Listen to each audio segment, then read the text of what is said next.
My mic is off, but now it's on, right? I almost did the exact same thing. Okay, I'm not gonna lie. This has been a very interesting start to a stream. I don't normally stream. This is something I want to do more of in the future, but it's had a hell of a start. First, we couldn't get the microphone audio to work, and then the microphone audio would work, and I couldn't get the stream to restart. So now I think everything is working. So if you guys could let me know in the chat that everything is working, that would be absolutely wonderful. For those of you who stuck around during this ridiculous, non-stop cavalcade of problems. Yes, the mic is on. Awesome. Okay, perfect. Okay. So, once again, because this was sort of blotted out when the microphone wasn't on, Wizards of the Coast is kind enough to sponsor this. They've given me a loaded preview account for Core Set 2020. So I'm going to be doing some sealed events. It is currently, this was supposed to start at noon, and it is currently about 20 afternoon Central Standard Time. So I'm going to be playing at least one sealed event here for you guys. This will be available as well too as a video later on for those of you watching later. I hope you're enjoying this. Maybe I'll be able to edit out the beginning snafu. So thank you guys, everyone in the comment section, letting me know that the audio is finally working. I had the same problem the first time I tried to stream, and I thought the game music is a bit loud. Okay, I will. That's something I can fix fairly easily. Let's turn that down then. If the game music is loud, just let me know, because it's going to get louder once the game actually starts as well too. So I'm going to just go ahead and get into one of the sealed events. And we'll see what we get. So this account has all the gems you would ever really need, so we're going to go ahead and crack open some packs here. Are you sure you want to purchase this item? Yes, indeed I am. Open them up. Let's see what our rare cards are. Okay. This is, I mean, we definitely have like a Golgari thing going on here. Rotting Regisaur. The beginning of your upkeep, discard a card. It's a 7/6 for 3. That sounds pretty good. And then we have Elvish Reclaimer, which is, it gets +2/+2 as long as there are 3 or more lands in your graveyard. Sacrifice a land, search a library for a land card. Oh, this is so okay. It can actually help activate itself over time. So, thank you, Alex. I appreciate that. Alex says, I love you in the chat. I appreciate that. Can't forget the styles. The styles? Like the card back styles and stuff. Then we have a Bag of Holding. When you discard a card, exile the card from your graveyard, draw a card, then discard a card. Bishop of Wings. 2 white, 1/4. Whenever an angel enters the battlefield under your control, you gain 4 life. Whenever an angel you control dies, create a 1/1 white spirit creature token flying. That sounds really good if we can get a life gain thing going. And then we have Graft Digger's Cage. Creature cards in graveyards and libraries enter the battlefield. Can't enter the battlefield. Players can't cast spells from graveyards or libraries. I'm not sure how useful that's going to be, so let's see our overall pool. We get 120 gems because we have all the cards. So let's see what we have in white first. God's Willing, Yoked Ox, Angelic Gift. We saw the Bishop before. Daybreak Chaplain, so we do have ways of gaining life. Disenchant, wow, this is pretty awful so far. Moorland Inquisitor gains first strike at end of turn. Battalion Foot Soldier, now this is the one which is supposed to be like a replacement for the Conquistadors. I think I got all yeah, so Kazi in the chat, yeah, the card sleeves and guild bundles. Yeah, I bought a bunch of them ahead of time. I don't know if I've changed the card backs though. I was so worried about getting the stream to work properly. I will definitely look into that in a little bit, but we also have Griffin Sentinel, 1/3 flyer with vigilance. Our white is pretty awful. Rule of Law, and then Squad Captain, which is not bad. I mean, it's a 2/2 for 5, but the upside could be pretty huge. So let's go ahead and look at our blue. Moat Piranhas, 3/3 defender for 2. Oh, that's not bad. Zephyr Charge, target creature gains flying at the end of turn. Befuddle. Okay, so we have pseudo removal. Convolute, I love me some counter spells. Frostlinks is a great card. Sage Row Denizen. Whenever another blue creature enters the battlefield under your control, target player puts the top 2 cards in a library into the graveyard. That could be really good. I mean, it's a mill strategy, which I think earns us a special place in hell when it comes to limited, but still, I've done it before. I've definitely done it before. Warden of Evos Isle. Flying creatures with flying cost 1 less to cast. Boned Ash, counterspell. Octoprophet, which is an awesome name for a card. When enters the battlefield, scry 2. Sleep paralysis, some removal in blue, which is always nice. Captivating Gyre, is that how it's pronounced? Return to 3 target creatures to their owner's hands. It's sorcery speed. Frilled Sea Serpent, we've seen in that other sets, and then we have Tranquil Cove.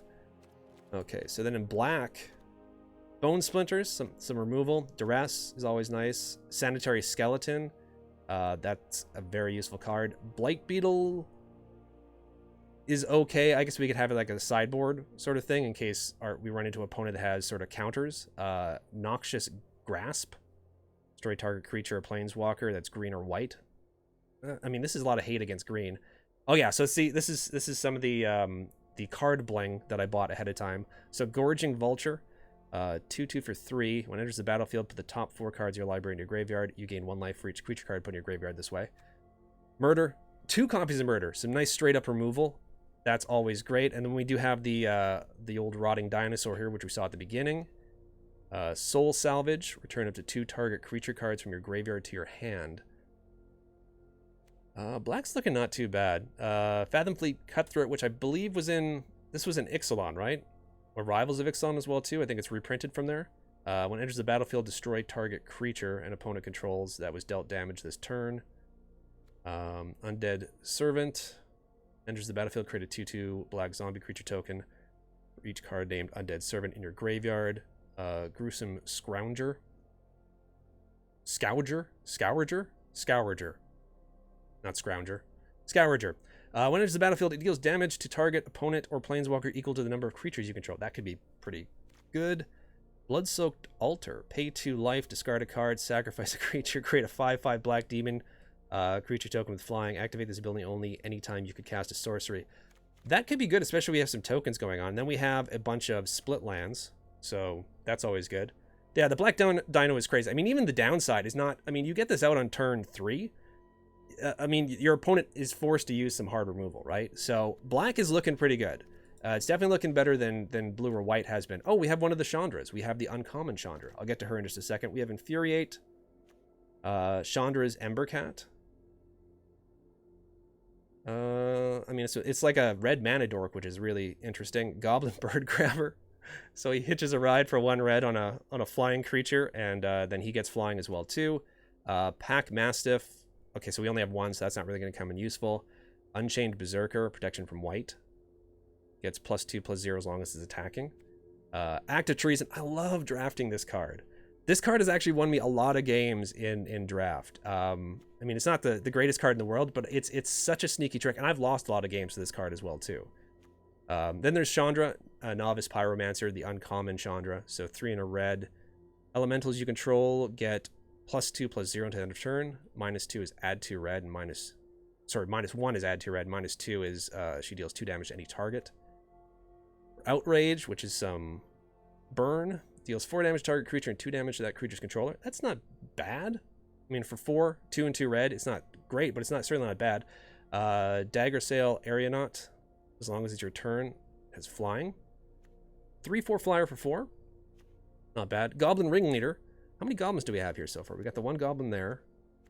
Another goblin there. Okay, so Goblin Ringleader. It's got haste, and whenever it enters the battlefield, reveal the top 4 cards of your library. Put all goblin cards revealed this way into your hand, and the rest on the bottom of your library in any order. Lavakin Brawler. Scampering Scorcher.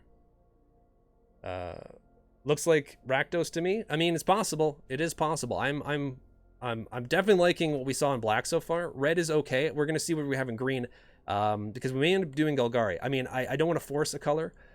Scampering Scorcher. When it enters the battlefield, create 2/1/1 red elemental creature tokens. Elementals you control gain haste until the end of turn. Actually, that's so it's basically for 4 you get 3 1/1 bodies, and it gives all elementals haste. Yeah, elementals you control gain haste. Oh, until the end of turn. Okay. Tectonic Rift. Destroy target land. Creatures without flying can't block this turn. I've been wrecked by this card in the past. Fire Elemental, Ripscale Predator, 6/5 with Menace for 6. That's not horrible.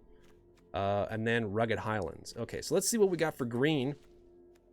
Got the Elvish Reclaimer, which we saw before. Sedge Scorpion, which is not bad. 1/1 Death Touch for 1. Growth Cycle. We got 2 Growth Cycles, so we actually will get a bit of a bonus for this. Target creature gets +3/+3 until the end of turn. It gains an additional +2/+2 until the end of turn for each card named Growth Cycle in your graveyard. Leafkin Druid, add green. If you control 4 more creatures, add 2 green instead. So we got some ramp going on here.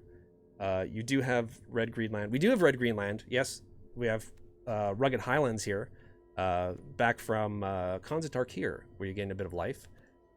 Feral Invocation, Flash. How many do we have? 1. Flash, enchanted creature gets +2/+2. Gift of Paradise. I was really hoping we'd have more bombs in green. I mean, the Silverback Shaman is great. Trample, 5/4. When it dies, draw a card. I don't think we have enough in green to go Golgari, though. Jund. Yeah, we could Jund him. We could Jund him. Destroy target artifact or enchantment, you gain 3. Oh, man. I can't believe how little we have in green. I was super excited to go straight up Golgari, but I don't think that's going to happen. Okay, so let's see what we have in colorless here. We have a Stone Golem. So for 4/4, it's a 4/4 for 5. Diviner's Lockbox. Now, I saw this in the pre-release that Loading Ready Run did. So you choose a card name, then reveal the top card of your library. If that card has the chosen name, sacrifice the lockbox and draw 3 cards. Activate this ability only anytime you cast a sorcery. So, I mean, this would work well with a lot of the scry lands. Also with blue, because there's a lot of scry in blue, but I don't think we're going to be having it here. Scuttlemutt, which is an awesome name. 2/2 for 3. Tap it for 1 mana of any color. So this allows us to possibly play 3 colors. Dimir looked pretty good. I will go back to look at black. I think we can all agree whatever we play, it's definitely going to be black, and then some other colors for sure. I would love to play Dimir, because Dimir is one of my favorite color combinations from guilds. I really started to enjoy playing Dimir, and I never used to play Dimir that much. And then you can tap it. Target creature becomes the color or colors of your choice until the end of turn. So that's not bad for pretty much any of these decks, I think. And then we have the Vilo Dragonfire, which is okay removal if we're playing a color that doesn't have much in the way of removal. And then Grafdigger's Cage, Bag of Holding. Okay, so let's see what we have in multi... Is that it for multicolored? We just have a bunch of lands? No, that can't be right. Is that right? That's unfortunate. That's unfortunate. Let's go and... Okay, so let's look at all the colors now. So we're going to go with... Let's try black and then... Seabit Rakdos. Now, let's look at Dimir first. We're going to look at Dimir first. So Joshua, for you, we're going to look at Dimir first. Jacob as well, too, is talking about Dimir. So let's see what we can do maybe with Dimir. So Moat Piranhas, we add that in. Zephyr Charge, enchantment, target creature gains flying until turn. Let's hold off on that for a second. Befuddle, it's okay. I'll hold off on that. Convolute, Frostlink. Let's get our creatures on board first. 2 of the Denizens. Let's try to mill out our opponent. Do we have much in the way of creatures with flying? I don't think we're going to, but I'll pop this in for now. Oh, we have 2 copies of that, so... Boned Ash, Octoprophet, yeah, we definitely want. Sleep Paralysis we want because it's removal. Hold off on that. Frilled Sea Serpent, okay, I'll put this in for now. So now we've got Bone Splinters for removal. Duress, it's so weird. Cards like Duress in Sealed always end up wrecking me. Like, it seems that my opponent gets it at the exact right time to screw me over. Whenever I seem to play them, I don't seem to get that same effect. I'm going to put it in for now. Sanitary Skeleton we'll keep in. Blight Beetle we'll put in just for now for giggles. And then we have Noxious Grasp, destroy target creature or planeswalker that's green or white to gain. No, it's too specific right now. The Gorging Vulture. Both copies of Murder. The Rotting Regisaur for sure. Soul Salvage. Return up to 2 target creature cards from your graveyard to your hand. At least 1 copy of that for now. Fathom Fleet Cutthroat I like. Undead Servant, the Scoured Scourger? Scourger, right? Like he's Scourgering. Oh, it'd be nice if I could read. When it enters the battlefield, it deals damage to target opponent or planeswalker equal to the number of creatures you control. I think that can go in. There are only 16 non-land permanents in the entire set that are multicolored. I know, but I just wanted one. I just wanted one. So we've got the Blood-Soaked Altar. Could be interesting. I mean, how we for these are mostly creatures right now, right? Like we have 14 creatures to 16 or to 6 non-creature spells, which is not bad so far. But do we have enough? Do we have enough that the altar is going to work? Careful with Gorging Vulture. It can put some good stuff in the bin. Now, do you think... Okay, so with Gorging Vulture, because it is going to put the top 4 cards in of your library into your graveyard, do you think if I were to add 2 copies of Soul Salvage, do you think that would equal it out? Why Undead Servant? When there's a battlefield, create a 2/2 black zombie creature for each card named Undead. Oh, you're right. I just thought it was... Bloody hell. No, you're absolutely right. Good catch. Thank you.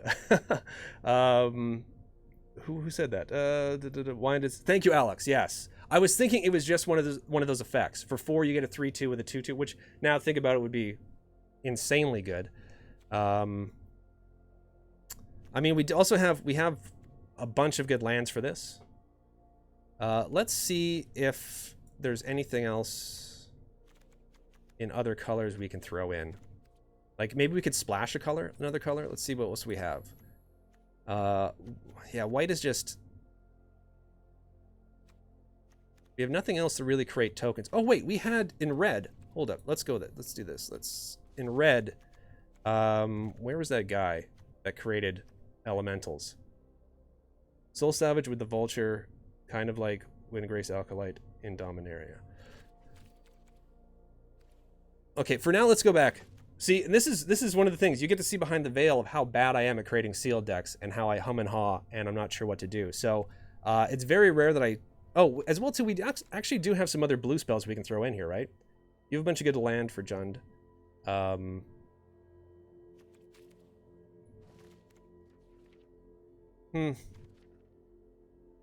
trying to think if... Because, I mean, this is one of the things, I'll let you guys know. One of the things I end up doing is I get fixated on a card, like Blood-Soaked Altar. I really want to be able to put this in, because it seems like it could be quite good. But it is like, costs 6. And it costs you 2 life, a discard, and you have to sacrifice a creature for a 5/5 black demon creature with flying. So I don't know if that is...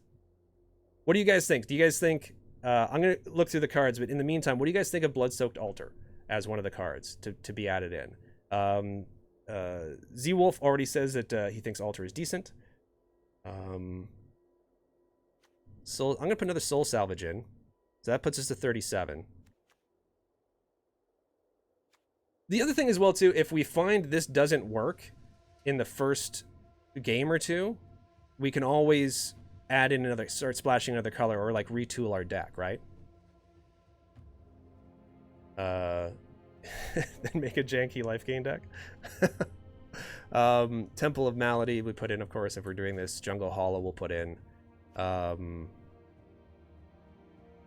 Yeah, let's throw the altar in there. What do we have with flying so far? We don't have much with flying, so this is not really going to help us a whole lot. Convolute. Do we want some counter spells? Seems like an interesting card. It seems like it would be better in white-black with a lot of life gain and small creatures. You know what? I would agree with you 100%. Yeah, like any sort of token-based strategy as well, too. I think it might work with Rakdos as well, too, if you're able to get like a lot of token creation with Rakdos, because I think there's several cards which create tokens, not just... where were you? Like, there's this one, for example, that creates tokens, which it could be quite useful with. The only thing is, with it being 6 mana, we're talking about later in the game, so... I'm not sure if I'd even have the cards in hand to be able to do that.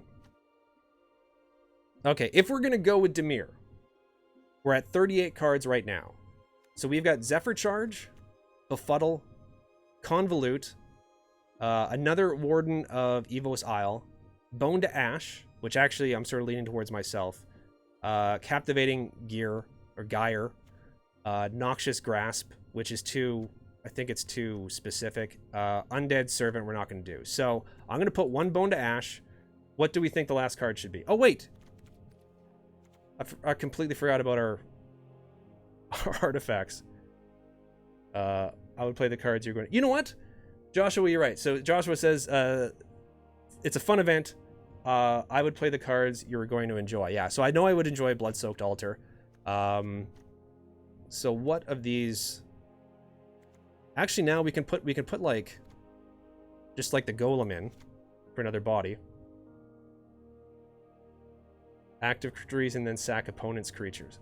Oh, don't suggest that, because now that sounds like something I really want to try.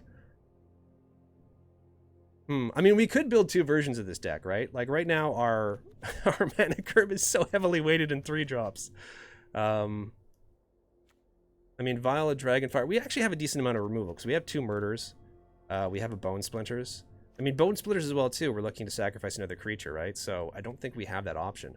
I may actually take Bone Splinters out. Should I take Bone Splinters out and then put something else in? What's the Bag of Holding again? Where did the Bag of Holding go? Bag of Holding. Whenever you discard a card, exile that card from your graveyard. Draw a card, then discard a card.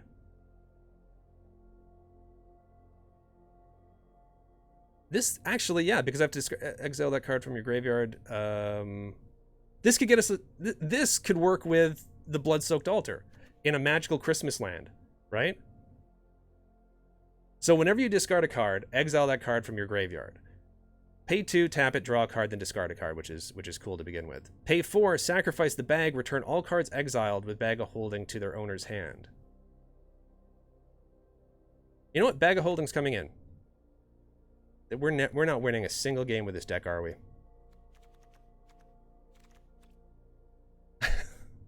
I honestly don't know if we're gonna win much with this, but we're gonna give it a shot. Okay, so just to recap, the pile of cards that we have, which is from here on out going to be called a deck. We have Sanitarium Skeleton, Duress, Bag of Holding, Moat Piranhas, which is a defender, Blight Beetle.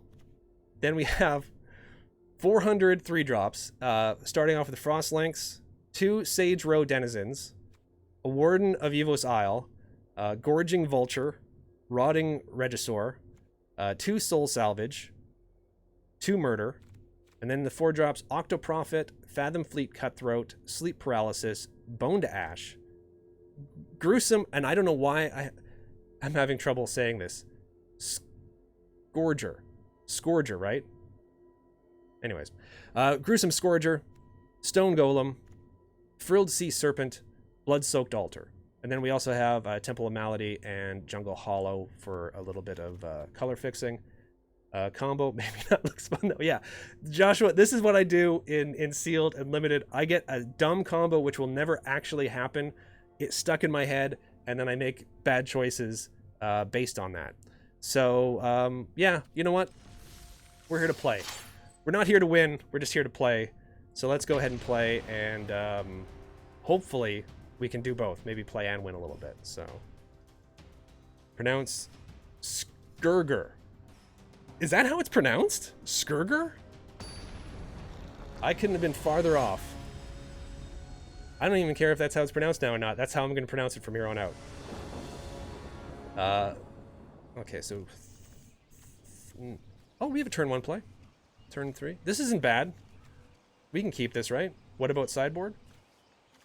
Oh, then our entire thing is sideboard. So our entire card pool is going to be our sideboard. We're going to keep this 7.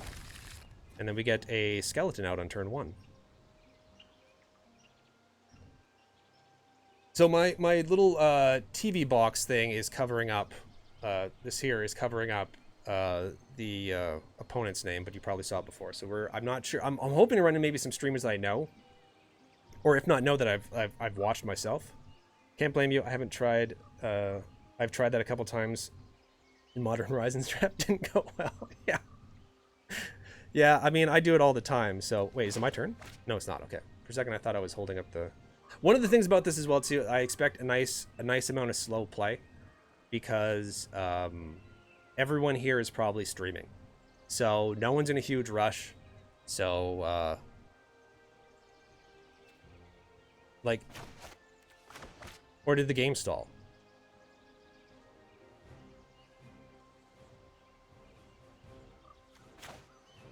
Did the game lag out, or is it just that I'm waiting for my opponent? While we're waiting, I'm one of the things that I'm hoping to do as well too. I'm not sure. I also bought the little cat pet, as you can see here. Hey, Toby, welcome to the stream. One of the things I'm hoping to do later on, like I'm hoping to do this for, well, I'm definitely gonna do this for one sealed event. I'd like to do this for about 4 hours, and then I may jump on to later on tonight. I may jump onto Twitch. So okay, so it's not. It is my opponent. We're just waiting on my opponent. I thought the game stalled for a second, because the way things started off with this stream, that would be the absolute cherry on top of the sundae for the game to stall. Okay, so they didn't play land. Oh, we were waiting to see if they were going to keep their hand. Oh, okay. Now I'm on page here. Yeah, the set is interesting. It can be slow or it can be really fast. Oh, okay, that's cool. Can't see my hand. Oh, you know what? Let's fix that. For some reason, the screen, folks, I don't know why the screen is like this, but let's fix this.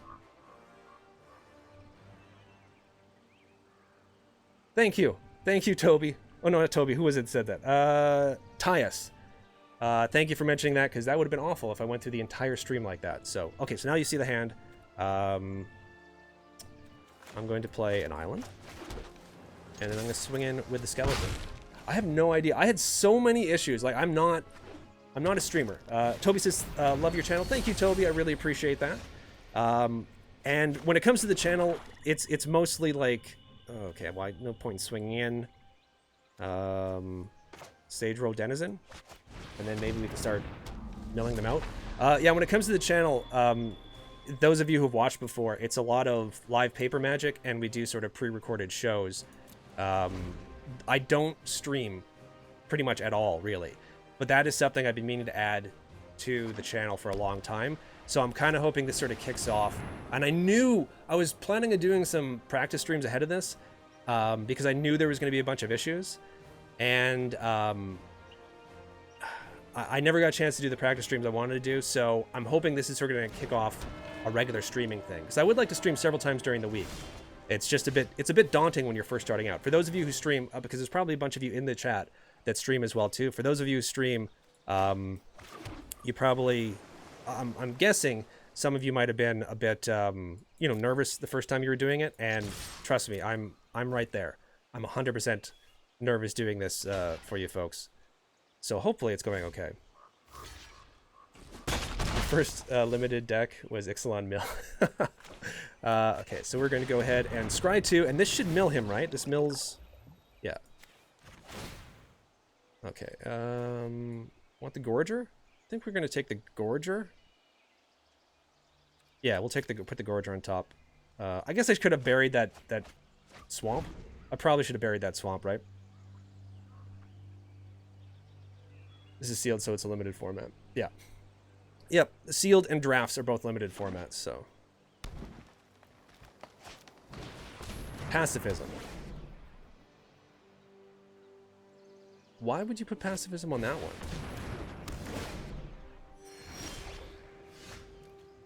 That seemed like an odd choice. Is this me, or was that not an odd choice for them to put pacifism on the skeleton? Travis isn't around because he does the one-on-ones. Oh yeah, where's Travis? Sorry, I'm trying to like split my concentration. Let's bring out the vulture. This will dump that one swamp that's on top of my deck into my graveyard. Okay, so we got through some of the and then all attack. So yeah, where's Travis? Travis is pretty much when it comes to his involvement with the channel now, he's able to make it out to do recordings for live games. And I am going to be able to hopefully get him online to do some more Magic Arena with him. But for the most part, he doesn't, yeah, he's not going to be doing streaming himself at all. So Seems like a strange target for passives. Yeah, Joshua, yeah, I thought so too. I thought it was kind of weird. So Travis isn't around because he does the one-on-ones. Yeah, yeah.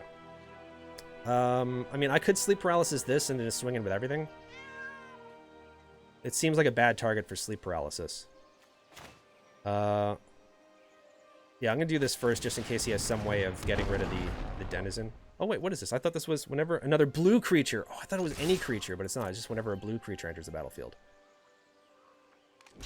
Yeah, so he'll be able to block this, or she'll be able to block this for days if she wants to. Now, we do have a soul salvage here. Griffin Sentinel. So we can bring these two creatures back if we wanted to.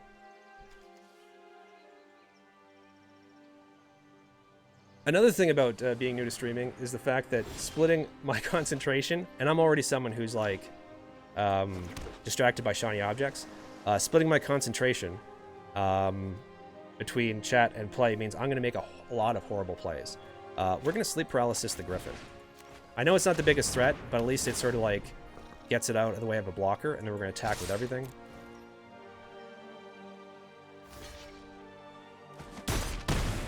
Is it Chandra Day for you? Oh, Canada Day! Chandra Day. You can tell who's got magic in the brain. Yes, Toby, it is Canada Day. July 1st is Canada Day. Good game.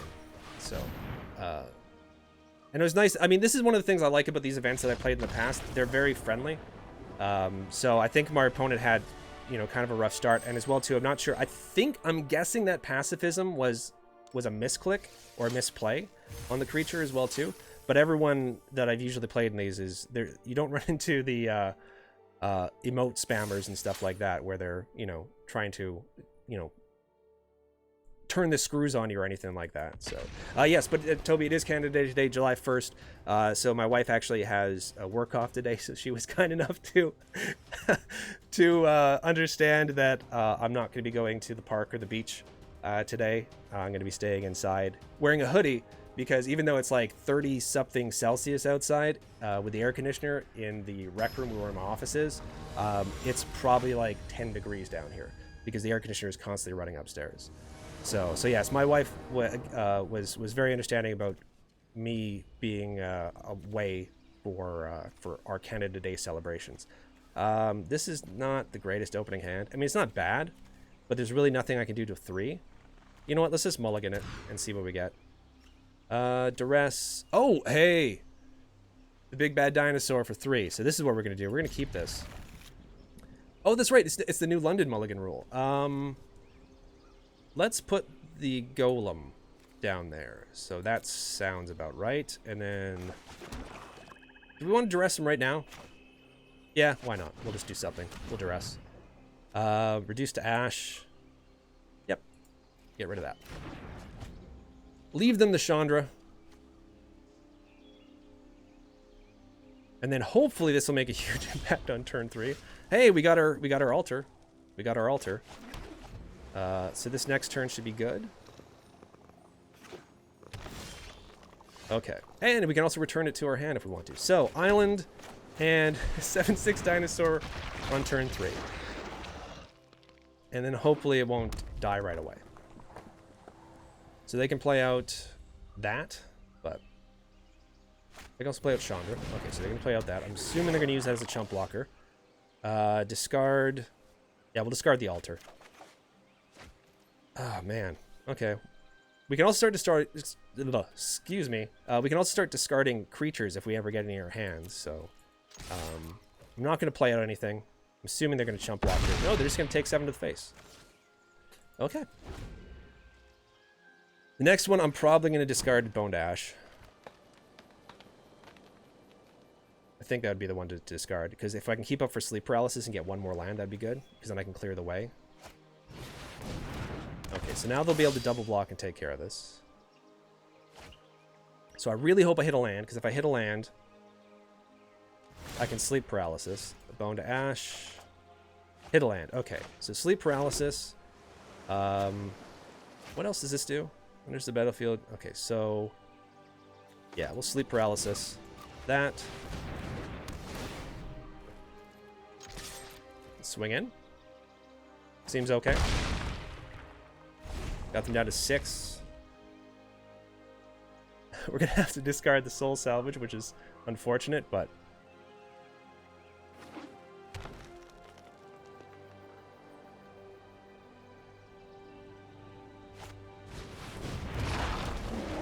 okay. So once again, though, they're gonna have to put both of these underneath here to kill it. I can force him to if I now at the beginning I discard a card. Now it doesn't. I don't have to sacrifice it if I don't. So if I do this and discard or tap the Destructive Digger, and I force him to block with the Thicket Crasher, right?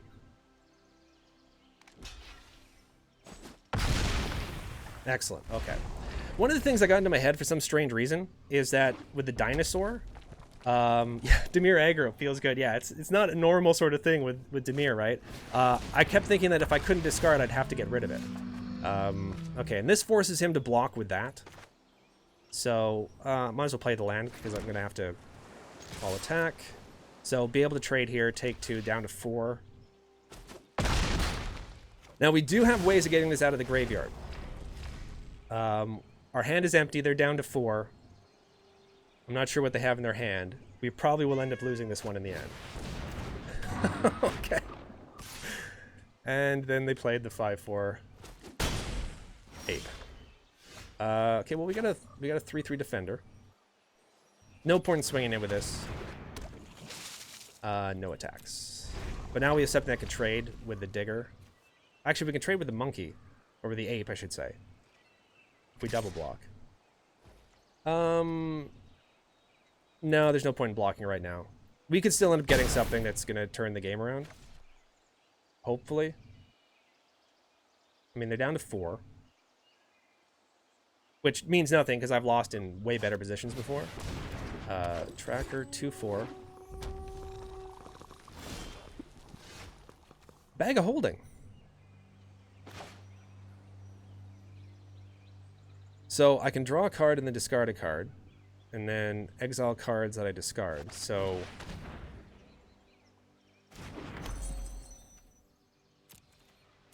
no attacks. So this might save us? No attacks, yeah. End turn. Still gonna be taking 5, most likely, because I don't think I'm gonna be blocking this. They got 1 card left in hand.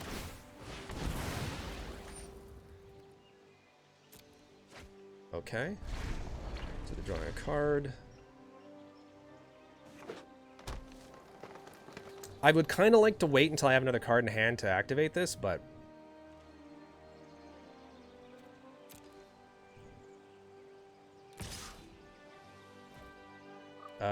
pass.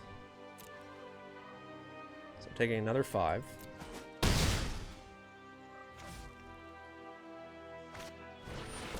I'm at 3/5 with reach. Oh no. No. Okay, let's do this. Let's draw a card and discard a card and see what we get. Murder, and we have 1 black source.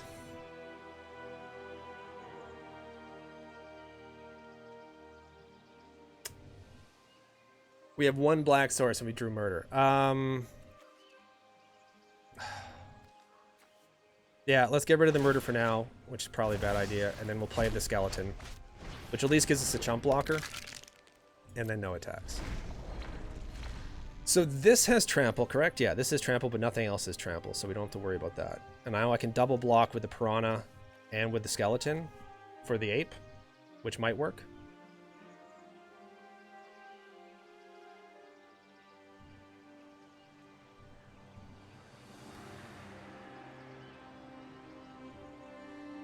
As well, too, if I do end up getting another black source, I can get rid of this and I can get the murder back into my hand, right? So sacrifice or return all cards exiled, bag of holding to their owner's hand. So, I mean, murder's not gone forever.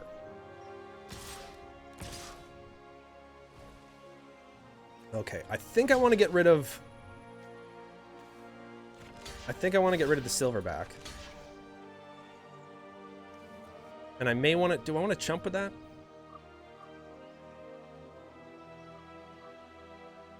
No, I'm going to take the 2. I'll take the 2. They may have a pump spell, in which case we're dead, but... Okay. And the Sanitary Skeleton, I can return it... Skeleton? I can return from my graveyard to the hand for 3. So I still need another black source to be able to do that and something else, so... So then, down to 4, we're down to 5.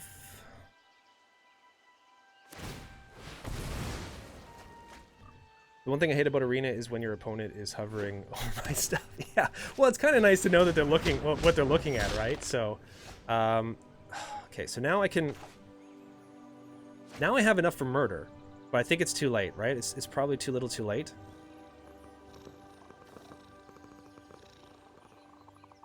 I'm gonna draw.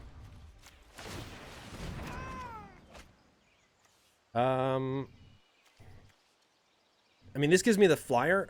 What am I taking next turn? I'm taking... If I block one of them, I'm just dead next turn now, right?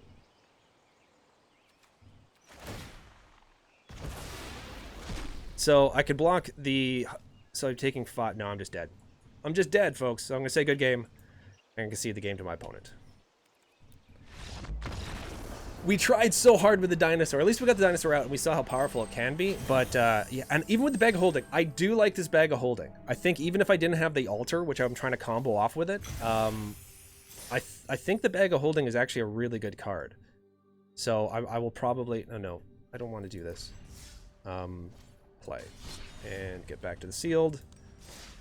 That's the only thing about these accounts is that they take you back to like the mastery part at the end of each game. So if you've earned enough points. Play.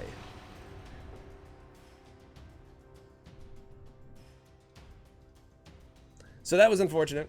I mean, it's not... Yeah, I ran out of gas. 100% Joshua, yeah. Ran out of gas completely there. But that dinosaur did do a lot of work at the beginning.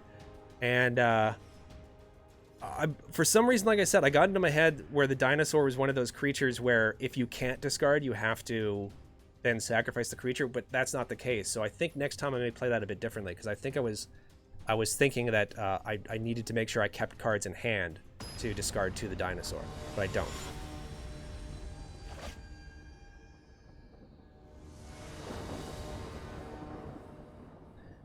Oh, well, this is a mulligan. Z-Wolf, I'm so excited for Saturday. Are you going to one of the pre-releases, Z-Wolf? Is that what you're doing? Can you play Modern in that game? No, you can't, unfortunately. One of the advantages that Matt...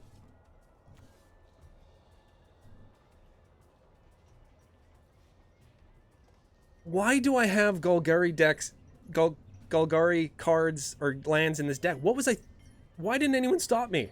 I just realized this now. Why on earth did I add Jungle Hollow? What the hell was I thinking? I'll keep this for the dinosaur.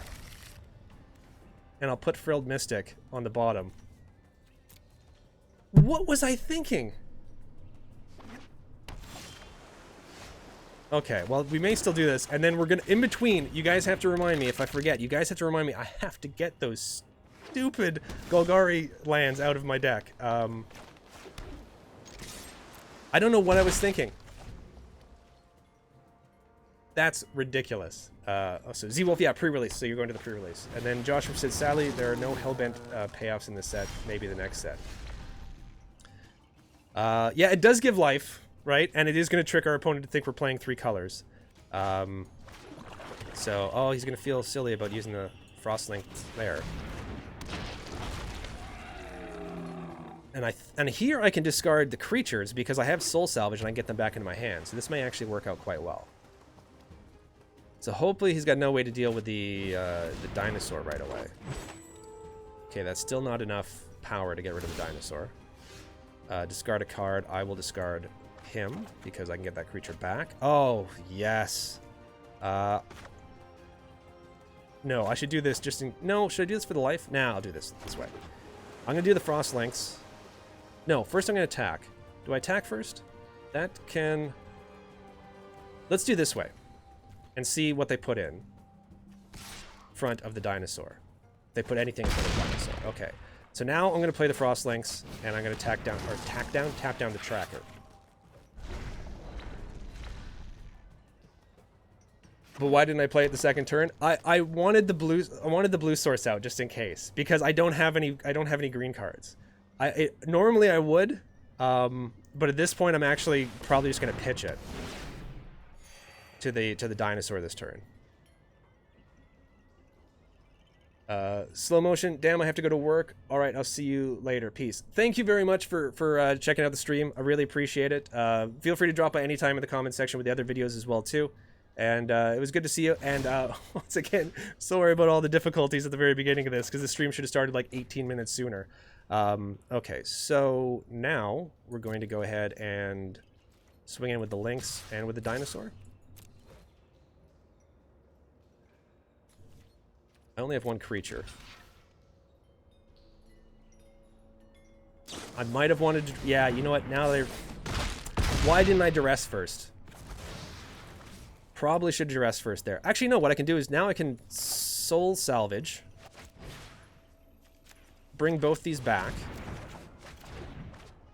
And then I can duress him now.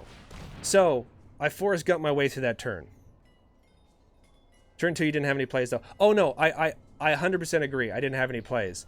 And I whiffed with both of these, so they need 6 and 7 for that. So they're 1, 2, 3, 4, 5, 6. So now they can play that next turn. Great. But I can tap it down with the Lynx, which is good. Yeah, so Zeeble says you didn't have any plays, though. I 100% agree. I didn't want to... I was gonna probably toss an island instead at some point, if I didn't toss this eventually. So I wanted to hold this actually just to toss to the dinosaur. It's just me. It's just me. I might have made a mistake, but no blocks. So now I have to discard. Do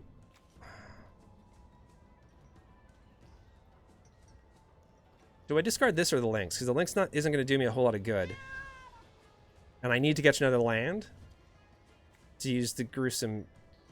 No, I'm going to toss this Scrouger. And of course I kept the land I need.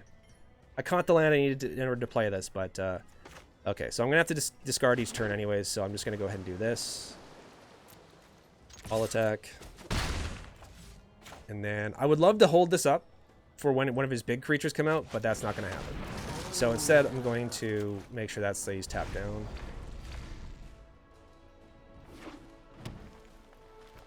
Yeah, worst thing, yeah. Yeah, if it was just straight up removal, I wouldn't mind. It would go to the graveyard, and I even have ways of getting it back. But the fact that now I have this bump on a pickle here, which isn't going to do anything other than make me discard cards, I'm not crazy about that. 2/2/2 wolves, and now I'm just catching land. Yeah, I think I'm dead. No attacks. I have chump blockers. I can at least bring the skeleton back to my hand. But sadly, this is looking bad. And we know as well too they still have the Watcher. Oh, they don't have. Oh, they do have the green for it. Yeah. Now this doesn't have trample, right? It has reach. Okay, so put that in front of that. That in front of that.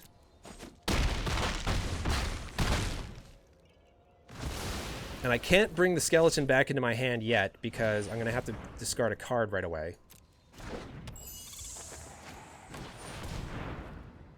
Yeah, we're dead. I'm pretty sure we're dead. Yeah, so we're just a good game to our opponent and move on. In theory, this dinosaur works. In theory, this dinosaur works. It's not working well for us right now, but in theory, I think this dinosaur is just going to work out perfectly eventually. So we have one more loss in this sealed event. It is... What time is it right now? Oh, I still got plenty of time. Still have plenty of time. So yeah, I wasn't sure how long it was going to take me to do a single sealed event. I mean, if you're good at sealed and deck building, you could probably make this stretch out for about 4 hours, but I'm definitely going to be doing another sealed after this. When in doubt, kind them out. That's an excellent philosophy, Alex B. When in doubt, kind them out. Yeah. We forgot to remove the Golgari lands, guys. We forgot to remove the Golgari lands. Now, I can keep this because I have this Sanitarium Skeleton, and I have a couple of turn 3 plays, but that requires me to get another land. You know what? We'll keep it. We're gonna keep it. Lance, thank you, Boogie. Thank you, Boogie Down. I know, I forgot. I completely forgot. There's probably a delay as well too, right? For you guys versus when I'm playing. So you probably did mention that before. I moved on to the next game, but okay, so now I can. Okay, so now I have a third land. That's what I needed. I'm gonna duress them now. And then Bone Splinters is the only thing. What do they have? Angel Vitality, Steadfast Sentry, Gravedigger. 2 of them they can play next turn, so, and I'll swing in with the skeleton. Yeah, sorry, I was just playing like I normally do, where I just move on to the next match, but then I realized that it's, should I do Saint Rose Denizen first? This will give a discount with the Gorger. It's also going to be able to trade with this. If you would gain life, gain that much life, Angel Vitality gets +2/+2 as long as you have 25 or more life. I think I want to do this first to have a chance to sort of mill them out. I'm not going to attack. We're probably going to lose this game as well too, in which case we'll just move on to the next sealed, and then we'll try to learn from our mistakes here. Okay, so we get to the 4th land. Excellent. I don't think I need to sleep paralysis, right? Not yet. I mean, I could sleep paralysis this. It's got vigilance. Oh, it's got vigilance. Yeah, you know what? We are going to sleep paralysis that. Okay, and then we're going to attack with everything. So we're going to keep them down below 25 life, hopefully, so that doesn't get a bonus.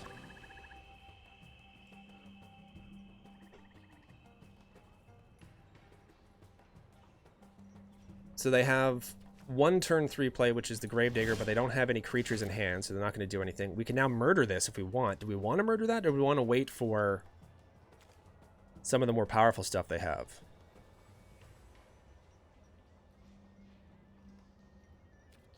I'm going to play this now, just in case this dies with this next attack. And then I'm going to attack with this, and I don't... Unless they have a trick, they're not going to block. Okay, so it gets through. And now we have a potential chump blocker for this. Once again, I could straight up murder this. But I'm more worried about some of the stuff they have when they get more lands. Yeah, you know what? I'm going to go ahead and swing in with that. Keep the Warden up as a potential blocker. And this is instant speed anyways as well too, so this protects me if they do have a trick on this. I think we're safe doing the Gorger. It's another flyer. It's going to put some of our cards in the graveyard. We'll see what we get dinged. Oh, there goes our dinosaur. That's okay. We do have multiple ways of getting it out of the graveyard, so it should be okay.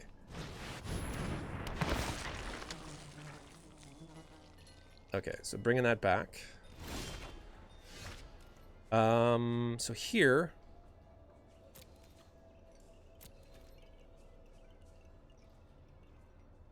Yeah, we're going to all... No, not the Sanitarium Skeleton. We're going to all attack. Because we have Murderer's backup in case they do a double block. I'm not super worried about losing the Denizen. I mean, it's still a ways away before we can mill them out that way. Yeah, you know what? I'm fine. I'm fine with losing the Angel. Or the Warden. So let's go ahead and Octoprofit now. That's going to mill them a little bit more.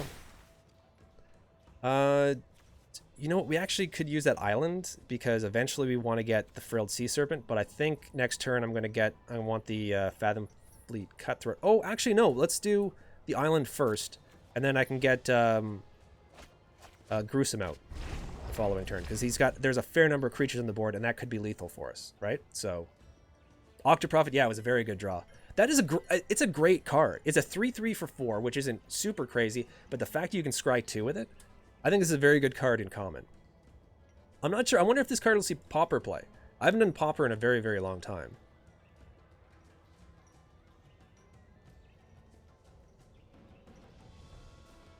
Now, they've been off green as well, too, which sucks for them. So, And I just milled one of their forests. How many forests did I mill? I milled 2 of their forests. So I'm probably the devil in their eyes right now.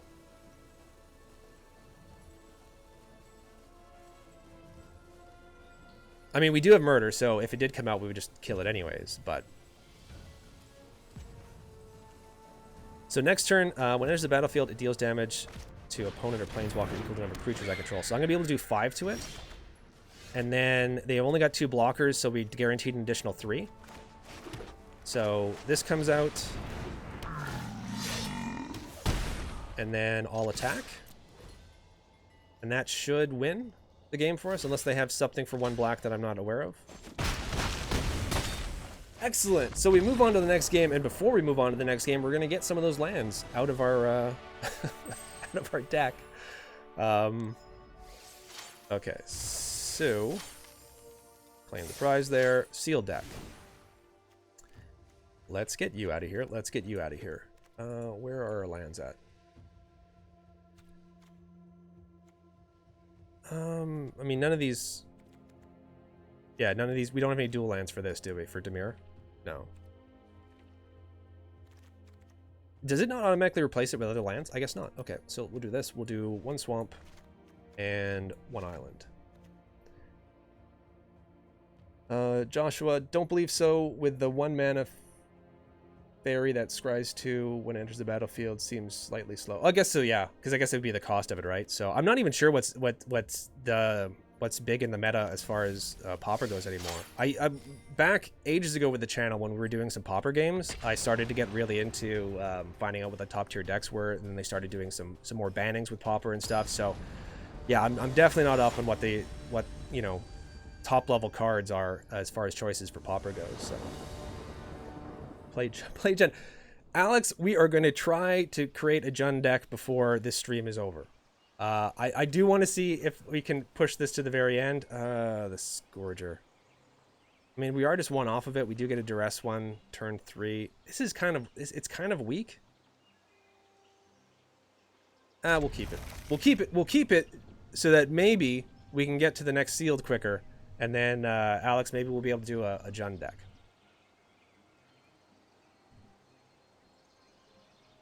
And excuse me as I try to sneakily look at the text messages coming through my phone and answer it without looking like I'm doing that.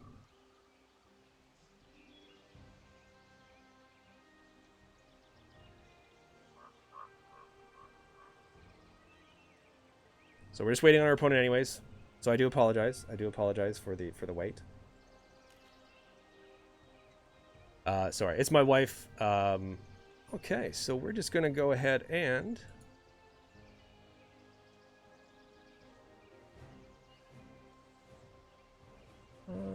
there we go.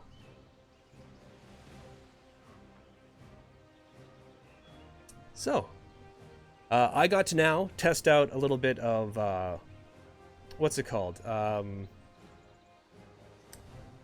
What is it called? Moderator powers in the chat. So that was interesting. Oh, geez, I'm holding up my opponent. Okay, there we go. Duress him. Anticipator shock. Let's get rid of the removal.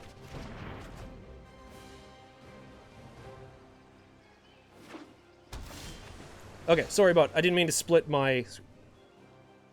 there we go. So, okay, there we go. Sorry, I just wanted... I had to do a little bit of upkeep in the chat room there because someone decided to test the chat a little bit.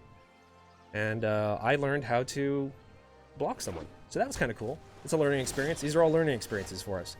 Okay, so I'll play the other black in order to have murder up for later if we need to. I'll be able to swing in.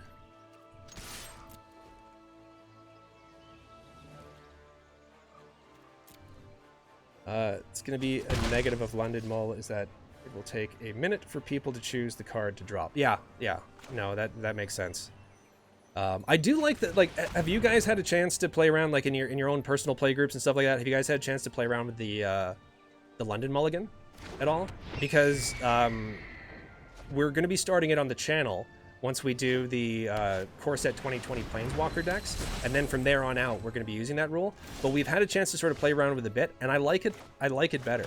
I didn't think you'd be able to improve like the way the mulligan was already working out, but I definitely liked it better. Okay, so I don't want to trade in. Oh, you know what? I'm going to do this. I'm going to go ahead and I'm going to swing in with a skeleton because it's just a bad block for them.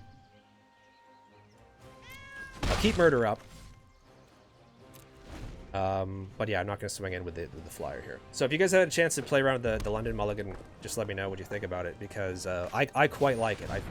I'm definitely happy to embrace it. Oh, I don't want to have to use Murder on one of these.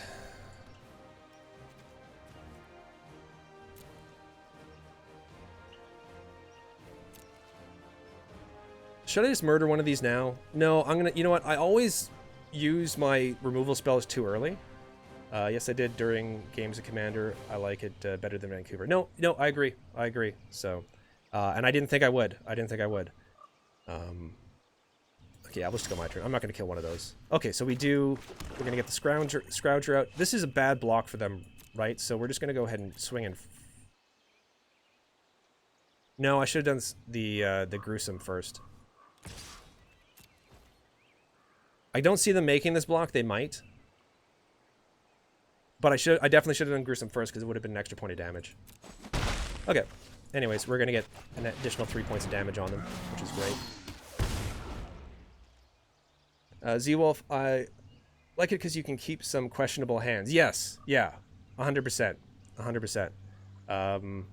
Alex, I'm a fan of the London Mulligan. Be wise of ley lines. Oh, yeah, the new ley line cards, where if it's in your opening hand, right? I was kind of hoping to get one of those. I mean, those are all rare unless I'm wrong. So the chance of me getting one were sort of slim. But I want to play around with those and construct it. So once this event is over and the cards are released, I guess I could do some constructed as well too. But I really want to do some sealed for this. But I do want to play around with some of those leyline cards because they seem quite powerful. And I'm not sure if they were from a cycle before or not, but I quite enjoyed them, or I enjoy the look of them anyways. You know, I'm not going to block. I think I'm fine. Because here I can Murder the Piranha. Ooh, we have enough for this. Do I bother murdering the Piranha, or do I just... Because if I murder the Piranha, I can Frilled next turn. The thing as well, too, is they're tapped out.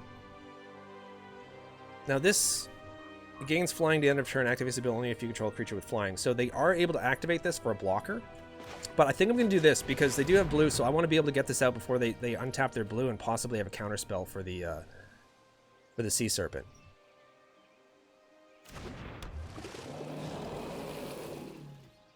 And then no attacks. They're from Core 11. See, I thought they were a reprint, but I wasn't sure. And I wasn't playing when 11 came out. That's just mean. It's heartbreaking. Sleep paralysis. So they're going to swing in for 6. Okay, no, this is fine for us. They swing in for 6. And then next turn we can swing in for 3, 4, 5, 6. They're going to put us down to 10. We're going to put them down to 8. Because we can murder their fish. Okay, so we're going to murder their fish. And then swing in with everything. And then bring out the Denizen. So now if they want to swing in with the Goblin, they're going to have to give it flying first, otherwise we can block it. So we may win this race. So 3, 5, 6, 7, 8. And I can hold up this next turn if we want to as a blocker for the flyer. I think. Or maybe I should have held it up this turn. Because they swing in for 6. 1, 2, 3, 4, 5, 6, 7, 8. We have lethal on the board, so they need to keep a blocker up or play a blocker.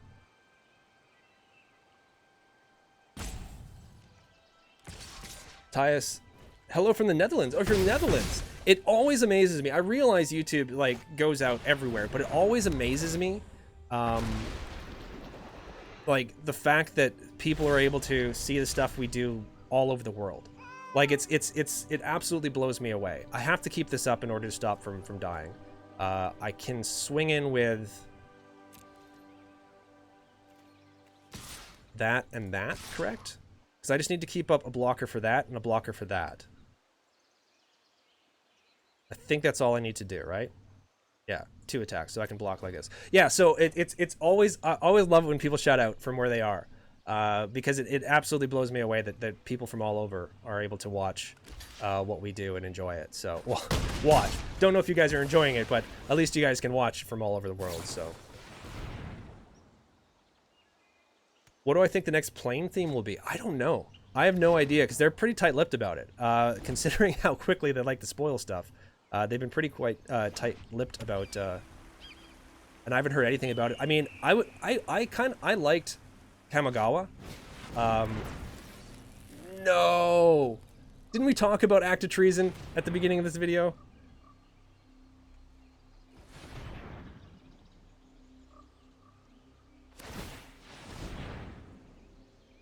Oh, no.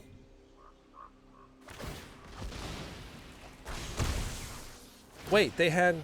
Okay, yeah, so they have it anyway, so they just wanted to do it that way? Okay. They had it anyways, but they wanted to do it in a slightly, I guess, roundabout way of killing us, but... yeah, so I have no idea. I have no idea what the next plane theme is going to be. I would like them to go back to Kamigawa, but... I'm a big fan of your content. Oh, thank you. Thank you very much. I appreciate that. Once again, like, this stream was riddled with issues at the very beginning of it, but it seems to be going half decently now. So there's about, was it 25 people watching, which is probably about 20 more people than I thought might watch it. So, so that's kind of cool. So, okay. So now what we're going to do, is we are going to do another sealed event. So let's play. Let's do sealed again. Let's try this again.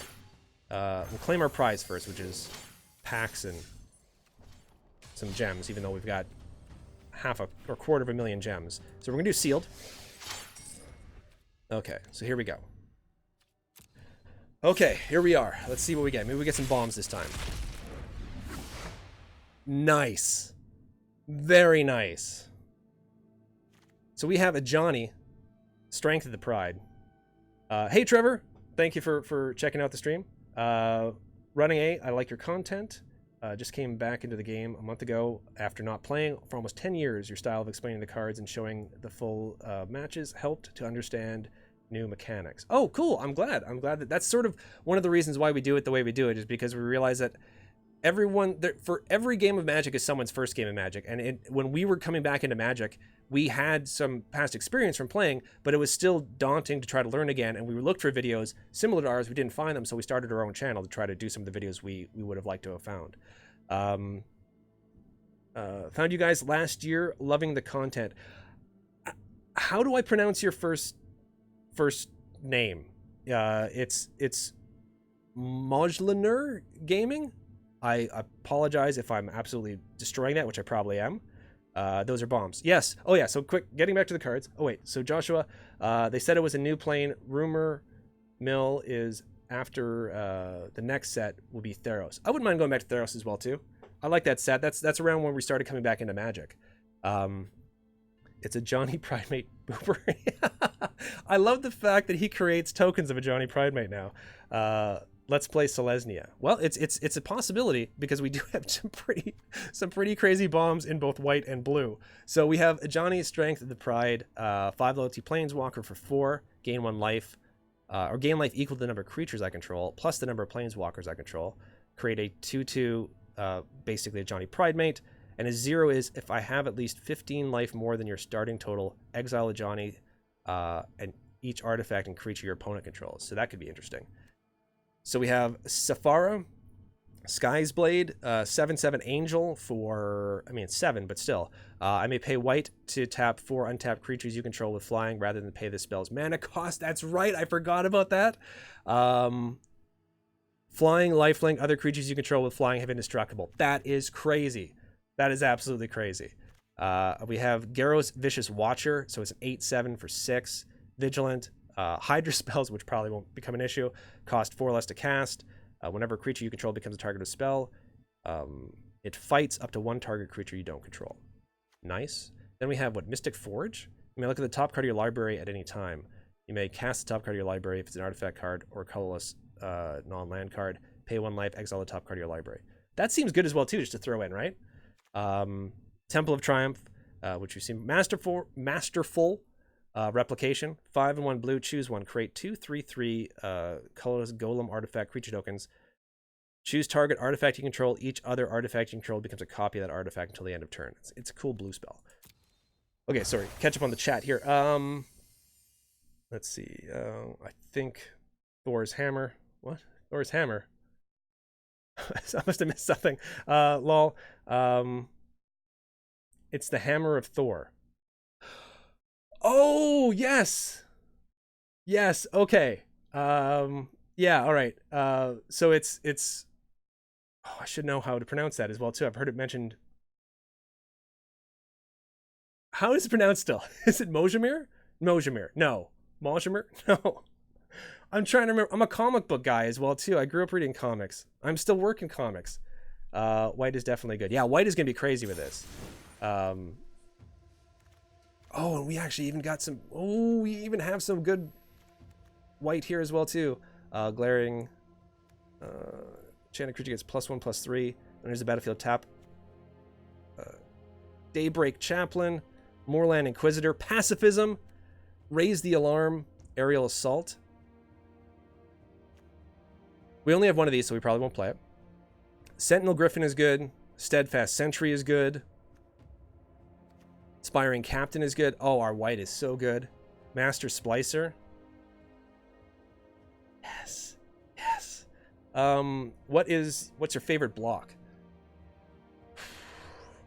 Probably because it was one of the first ones we played when we got back into it, but I really like the Khans of Tarkir block. Not just because they have the fetch lands in it, but once again, I think it's more of a sentimental thing because we had taken a break from Magic for a long time. And then I think the first set we got really back into when we came back to it was Khans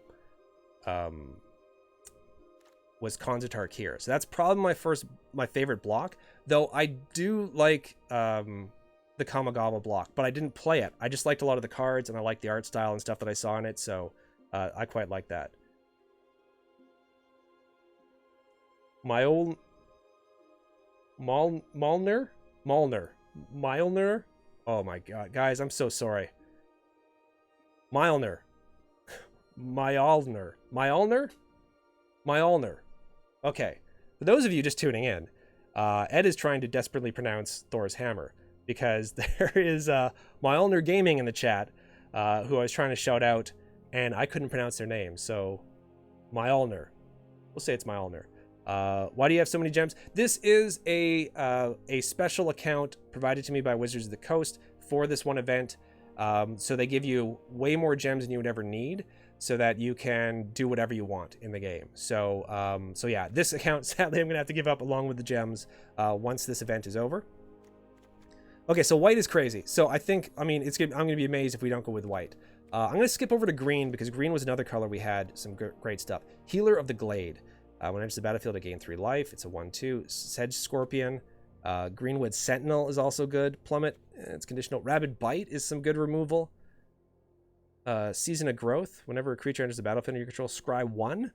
Whenever you cast a creature spell cast a spell that targets a creature you control, draw a card. Woodland Champion. What? And we get a pup. Gift of Paradise. Loaming Shaman. When it enters the battlefield, target player shuffers. Let me take a sip of my Diet Coke, who is not a sponsor, by the way. Actually, it's Coke Zero, but I definitely need to wet my whistle. Loaming Shaman. So when it enters the battlefield, target player shuffles any number of target cards from their... Where we go? From the graveyard into the library. Pulse of Marassa. Target creature or land card from your graveyard. Return target creature, land. Green seems really good as well, too. Frostclaw. Jungle Hollow. Risen Reef. Okay, so we're probably not gonna. I mean, we may be able to splash blue. Let's see what our blue looks like. Unsummon, Anticipate, Metropolis Sprite, Moat Piranhas, Negate, Zephyr Charge, Befuddle. Octoprofit is awesome, but not worth alone going into blue. Not crazy about blue. Scholar of Ages is cool, though. Mjolnir. Is it Mjolnir? Okay, so it's pronounced Mjolnir. Okay. Thank you very much, Talking Nonsense. I appreciate that. Do you play with any of the viewers? That is a very good question, Trevor. I am going to be, hopefully by August, I'm going to be trying to set up a monthly community night where Magic Arena, or I'll pick a different game or something like that. I'm going to try to play with folks from the chat section. If I'm going to be doing more streaming, or people from the comments section, folks who've been watching a lot, I will be announcing that ahead of time so that people know exactly when it is. But that is definitely something I want to do, because I want to be able to start playing with you guys on Magic Arena, or some of the other games that I want to introduce eventually to the channel. Making sure I'm not missing anyone here. Ivan 6, I don't speak Spanish, but when people leave comments in Spanish in the comment section, I try to use Google Translate, and I do try to get back to them. My wife speaks Portuguese, and she understands Italian, and she also understands Spanish as well too, but I think she's only able to type Portuguese. She's way smarter than me when it comes to languages. So my first block was Amonkhet. That was a fun block as well too. I was kind of sad to see that one rotate out. Big fan of War of the Spark, even though I started at Aether Revolt. Aether Revolt I liked as well. I liked the Kaladesh block. That had some really cool cards, and that was the one that also introduced the vehicles, if I'm remembering correctly. It was a while ago, but I think that was the first set with vehicles. And some of the vehicles were absolutely busted in that set, because it was the first time they did them. They're not a sponsor yet. Keep plugging. I'm assuming you mean for the Coke Zero. Yeah, we don't have any sponsors. We've worked with some people in the past, but sadly no sponsors. Close enough. Yep, you got it. Mjolnir. Okay, so guarantee you I'm going to pronounce that wrong. Again, I'll probably forget. I'm horrible with these things. But anyways, moving on. Let's see what we have in black. Vampire Dire Moon, Blade Brand, Sorcerer with the Fang, Barony Vampire, Mind Rot, Soul Salvage, Unholy Indenture, Fathomfleet Cutthroat, which I like. Not much in black. Undead Servant, which I can't remember who in chat warned me about this card. I almost played it not realizing it's one of the ones where it requires a certain number of them to be in the graveyard. Thank you, because that could have been disastrous. Feral Abomination, 5/5 with Death Touch for 6, nice. Ogre Siegebreaker, and then Jungle Hollow. Okay, so what do we have now? What do we have left? Red, Shock, Chandra's Embercat, Fry, Pack Mastiff. We have 2 of them, so that might be okay to use. Destructive Digger, Flame Sweep. So we do have some removal here. Goblin Smuggler. How many? We have 2 of those. Tectonic Rift, Flame Elemental, Reduced to Ashes, which is some decent removal. Temple of Triumph. Okay, what do we have for artifacts? Mystic Forge, the Lockbox, Anvil Rot Raptor, 2/1 Flying First Strike. That could be added easily. Scuttlemutt, I think, would be really good, especially if we're going to end up going 3 colors, but I don't think we will. Retributive Wand. Deals 1 damage to any target. When it's put in the graveyard for the battlefield, it deals 5 damage to any target. That could be crazy. Vial of Dragonfire, we saw that before. Marauder's Axe, and then Cryptic Caves. Sacrifice Cryptic Caves, draw a card, activate this ability only if you control 5 or more lands. I might just throw that in there for good measure. Dubai checking in. Well, welcome. Welcome from Canada. I got to thank you for your content. As a new player, trying to watch and learn from other channels is impossible. Your channel will be bigger. Keep up the good work. Thank you very much, Bobby. I really appreciate that. Well, you know, I've been pretty happy with the growth over the past few years, so I think it's going quite well. And then Ivan, I love block of Amonkhet. First block was Dominaria, but love more Amonkhet and Hour of Violation, or Hour of Devastation. Yeah. So yeah, I like that. There was a couple of decks I built Probably the last time I did any serious constructed work was when the Amonkhet block was out, because there were some cards there that I really, really liked. Anyways, let's get to building this deck. So we're definitely doing, I think we're going to do white-green, because it's just the stuff we have in here is amazing. So Daybreak Champlain, Moorland Inquisitor, we're going to throw that in. Pacifism for sure. We'll hold off and raise the alarm right now.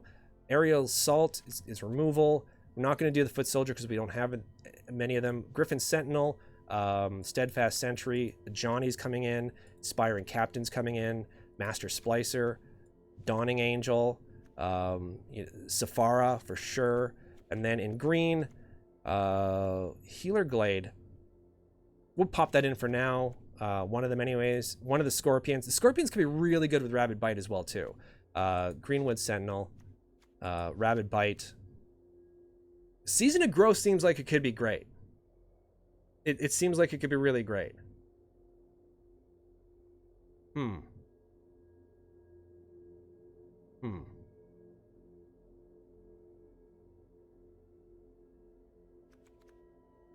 gonna pop that in. Okay, Woodland Champion. Oh, it was a joke. Sorry, Ivan. I wasn't sure if it was a joke or not. I thought maybe because it was you'd mentioned in Spanish before. I thought maybe it was one of those Google Translate things. So sorry about that, because I know that the times I've responded to people using like Google Translate, people have called me out on it because there's certain subtle things that don't quite work. So Ferocious Pup, Feral Invocation for sure. We got more than one Feral Invocation. Excellent. Oh, we got to bring the big guy in. Pulse of Marasa.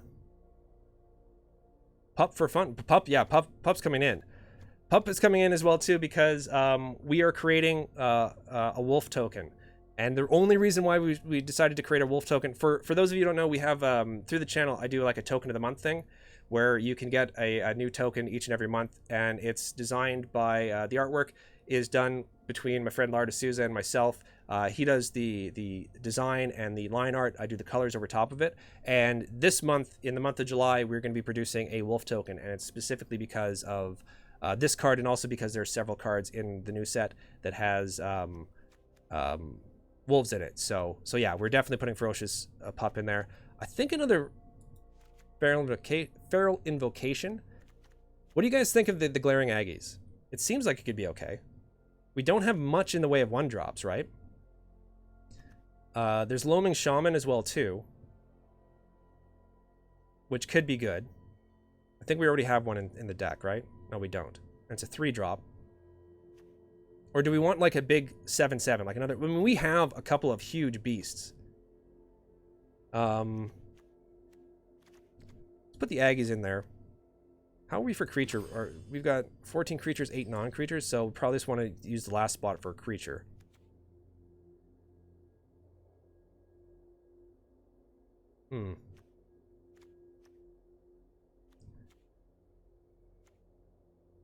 Gift of Paradise is good. Yeah. That's a possibility.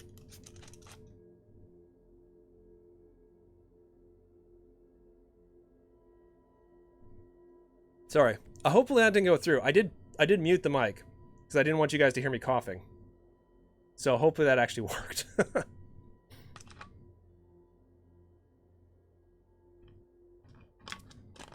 You need one of Johnny like this? Yeah, I'm super happy. I mean, I have to give up this account afterwards, but I'm super happy with the pool that we opened up here. See, the only thing with Gift of Paradise, I'm not 100%. I mean, it's probably good with this, right? Yeah, we should pop in at least one Gift of Paradise because it's gonna make these. Yeah. You're right. You guys are right, because we have like these triple color ones. Gift of Paradise could end up paying off dividends. So, yeah. Okay, no, I 100% agree with you guys. So, okay, what do we have here? We have Healer of the Glade, Sedge Scorpion, Glaring Aggies, Daybreak Champlain, Moorland Inquisitor, Greenwood Sentinel, Woodland Champion. Do we need the Woodland Champion? One or more tokens enter the battlefield in your control, put a +1/+1 counter on Woodland Champion. What do we have? We have Johnny can make tokens, Splicer makes tokens, the Pup makes tokens. I think that's enough to warrant putting that in there. Passivism, great removal. Rabid Bite, great removal. Season of Growth, I'm curious to see how well this works. Griffin Sentinel, which could be good with some of the enchantments we have. Steadfast Sentry, which I think could be great. Ferocious Pup, of course. Aerial Assault, some nice removal.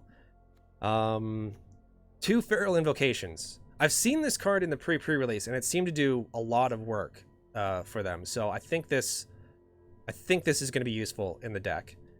Gift of Paradise, because as you guys pointed out, we do have the 2 creatures that have triple colors, and they're not even the same triple color. So I think Gift of Paradise, yeah, is definitely a good inclusion here. Inspiring Captain, Master Splicer, a Johnny Strength of the Pride, Dawning Angel, Gargos, Vicious Watcher, and Safara, Sky's Blade, which I'm really hoping I can get her out for her discount, but we'll see. We'll definitely see. Maybe Raise the Alarm. What do we think about Raise the Alarm? Because we do have things that, like, if I put Raise the Alarm in, what can I take out? Pup summons John Wick to kill your opponent if it dies. Very good, talking nonsense. That would be awesome. If they actually have that, if they have anything that somewhat looks like that as far as the animation, that would be awesome. That would absolutely be awesome. I'm thinking Raise the Alarm. Do we think Raise the Alarm? Because we do have stuff for tokens. And that could also actually help us get, like, Safari out quicker as well, too. But what would we take out? Maybe something from the 2-drops. Do we want to take out something from the 2-drops? I like Aggies. Do we only need maybe 1 Feral Invocation?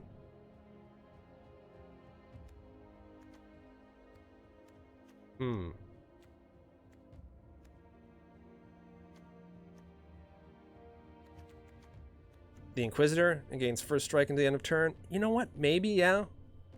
Yeah, and it's in the same spot as well too. Yeah, let's do this. We can always put it back in if we think it's not working. But yeah, I think that works better in this deck. I think Raise the Alarm is going to work better than the Inquisitor. So, yeah, okay. Okay, folks. Let's see how this works for us. Works with flying, not token. Wait a second. Really? You may tap 4 untapped creatures with flying. Damn it. It's just, oh, you're right. Okay, what do we have with flying? That has flying. Okay, so that has flying. So that's never going to happen. No, it's still great, but no, you're right. I mean, Raise the Alarm still does work with other things, but oh, I'm glad you caught that. That's the exact thing I always do when I'm playing. I get something in my head and it's not right, and then I end up thinking I can use it in a different way. So yeah, sadly, we do not have enough of flying. But that's fine. That's fine. One thing we didn't actually look into was our artifacts. Because I did want to actually see if I could find a place for Mystic Forge. Anvil Raptor. If we put Anvil Raptor in, maybe we can... No, we just flat out don't have enough for flying in this for that to work. Yeah. I was going to put one of these in.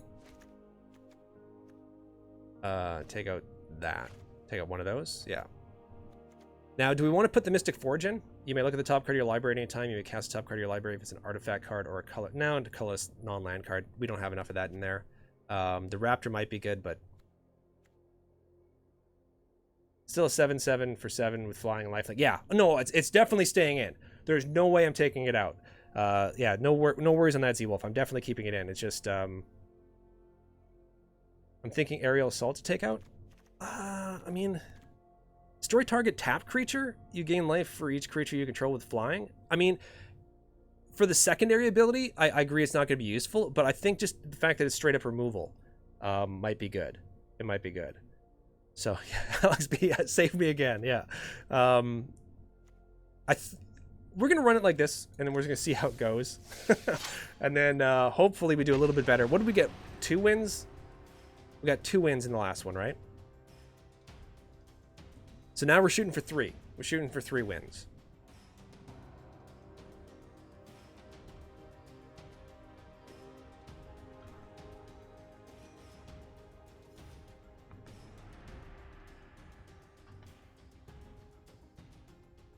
What does the blue look like? You know what? I'll show you after this game.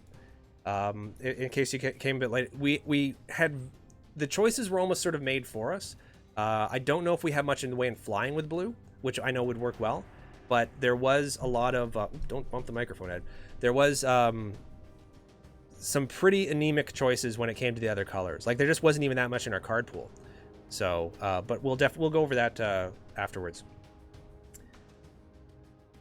Let's take vengeance with a small upside. It's not good. Really? Oh man, I thought it was. It sounds like it'd be good. We'll play with it once, and then we'll see how it does. Or we can just end up taking out, put something maybe worth a bit more, like or more useful, I should say. So, I was about to say it's taking a little while for the match to match up. The match to match up. Some fine linguistics I had going on there. Okay, well, I guess we're gonna find out. Scorpion on 1, Season of Growth on 2. I'll keep this. I think we can keep this. Yeah, we'll keep 7 and put this Scorpion out. Oh, of course, he's playing red, so it's probably gonna get burned right away, but still. I think being able to get Season of Growth out on turn 2 should really help with this game. Oh, and we get pop. Oh, Season of Growth, and then we can do the pop. Should be nice. No attacks. So this is sacrifice. It deals 2 damage to any target.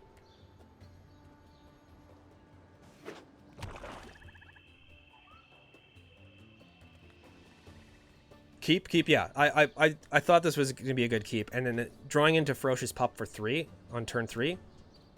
Or for turn 3, I think is going to be great, especially with this. So whenever a creature enters the battlefield under my control, I scry 1. So I'll get 2 scry triggers.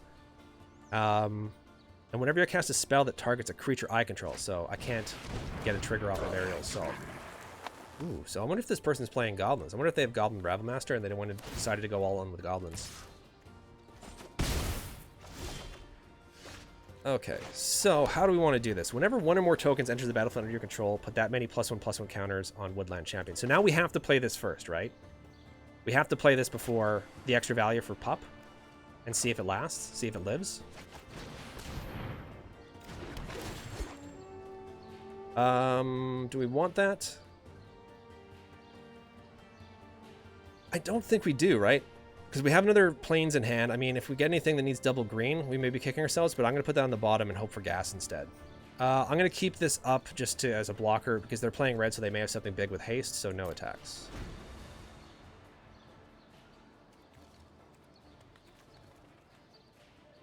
So hopefully next turn, Pup comes out and Woodland Champion's still on the board. Righty? Okay. So that's going to keep doing that. I mean, I may want to try to get rid of that. We're fine. We got plenty of time. We got plenty of time. So do this.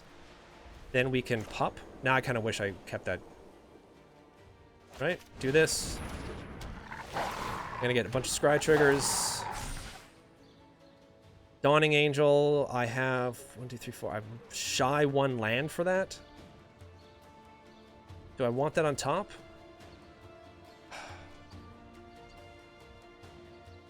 You know what? I'm going to put that on the bottom. I'm 1 land away from it, so I'm going to put that on the bottom. Now I get the land. This time we'll put it on top, just in case we get another thing that... Yeah. So, swing in with this. 1 attack. This is going to be... I think this card is going to be really amazing in this game. It's already allowed me to sift through my deck, but...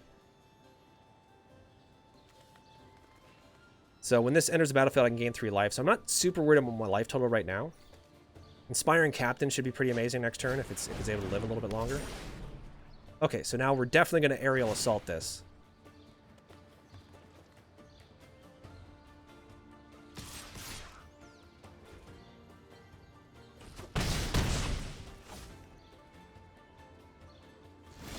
Okay, so we're going to do this.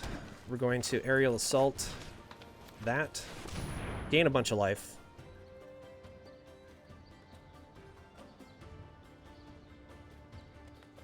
It's no, not gaining much life. It's creatures with flying. It's creatures with flying, so we don't gain any life. We are going to gain life for this, and this is going to allow me to scry.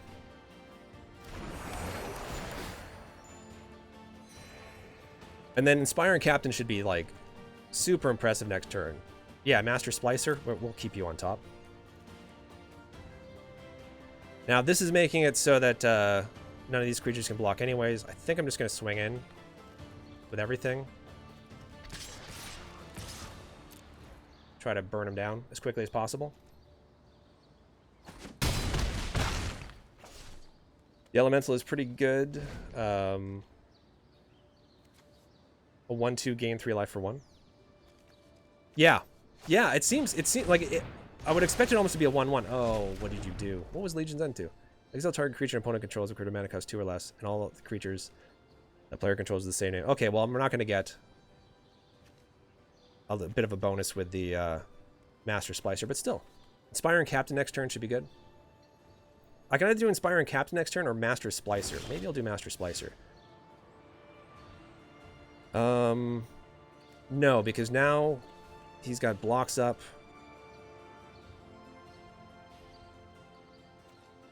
If I Inspiring Captain, I can swing in. Yeah, if I do this. Stack with the pup and send a message. Yeah, that can stay on top.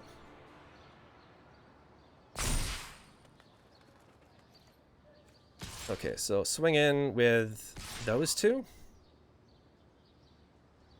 Hold back the Scorpion. That Splicer would have been the better one to do. See, I was thinking of Splicer because he could build the board more and then be Inspiring Captain, but when he held up for blockers, I thought this might be a good way to get some extra damage in, or at least force him to trade in some stuff. So, so 4... When this dies, I can put a +1/+1 counter on target creature control. Next time I'll do the Splicer for sure. I mean, the Splicer as well, too, creates a blocker that gets through this thing's ability, so... He's doing goblins. Got a lot of goblin in his pool.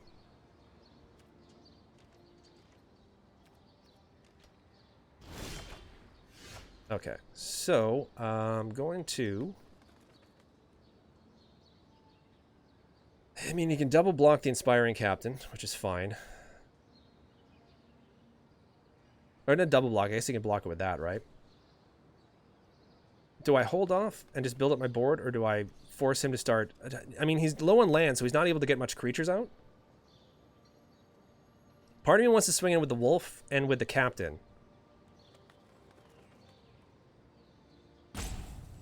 Let's do this. I'm going to swing in with the Wolf and the Captain.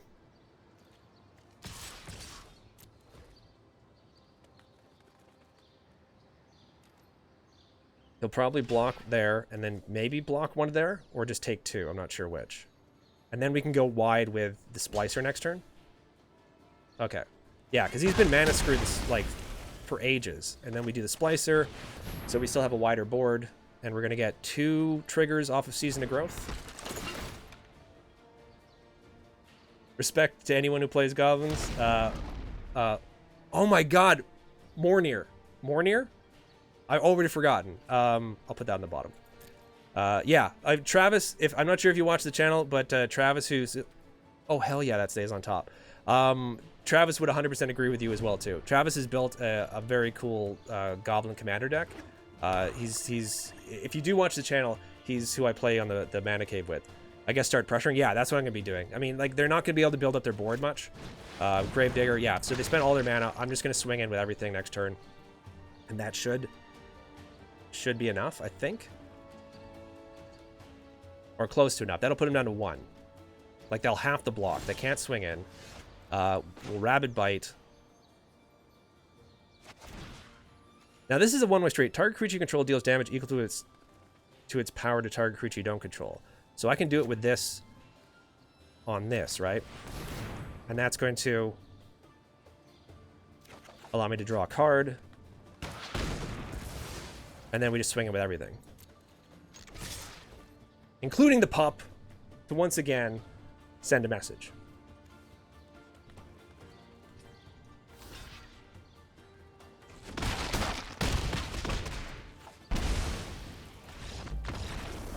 We did it! We got there. Oh my goodness, my voice. 1 second.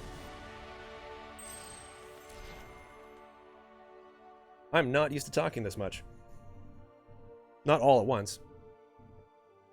Travis is aggro incarnate. Yeah, I got him the that. If you've seen him on the Mana Cave wearing that YOLO shirt, I got him that shirt because I couldn't think of a more apropos shirt for Travis than a YOLO shirt. He loves aggro decks. Like, we've got such completely different network error. Unable to get queue status. Please try again later. Reconnect.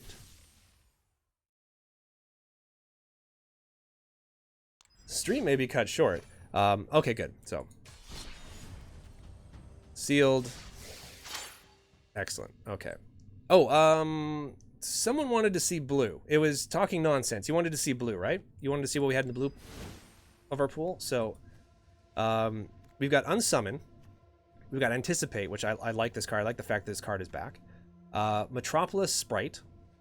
So we do have a flyer here. We have the Moat Piranhas, which I think is actually not bad. A 3/3. It's a defender, but it's a 3/3 for 2. Negate. 2 copies of Negate. Zephyr Charge. See, this could be interesting to use with the tricking this out, but it seems like a long, what's the phrase? A long road to hoe to get there. Befuddle. Cloudkin Seer. We just got 1 copy of that, so it does have flying. Octoprophet, which I love, absolutely love. Air Elemental, which also has flying. So there is some flying in here. Masterful Replication, and then Scholar of the Ages. So, I mean, if we did want to sort of do like a Azorius trying to get this out, but that would be almost the only reason why I would think that would, you know, we would want to do it, to try to trick out the Sephara. So I think the green white is working though. And I think as well too, for now we're going to keep Aerial Assault in. It did help. I know that's one game should not, oh wait, discard. Did I make any changes? Yeah, discard changes. I didn't make any changes, did I? Well, if I did, we discarded them. So, so we're just gonna move on to the next game of this match, or next game of this sealed event.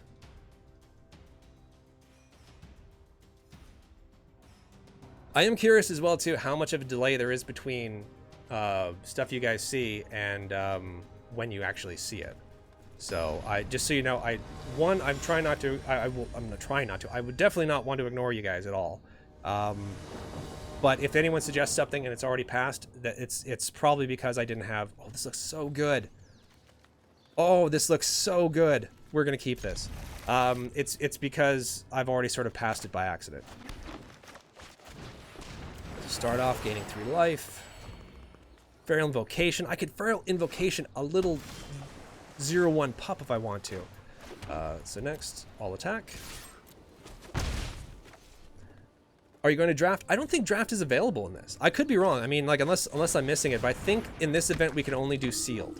I will definitely check. I'll check after this and see if I can do draft. But maybe if you can do draft, maybe that's something I'll save for later tonight if I end up jumping on Twitch, for example. Okay, so I think here we swing in with both and then we Feral Invocation, right? Yeah. Okay, all attack.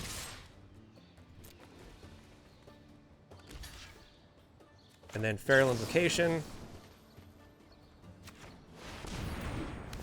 Get rid of that. Boom, boom. I would have loved to use Feral Invocation on the pup, but I think that was just one of the best options we had there. So now we have a 3/4 and a 1/3 with lifelink.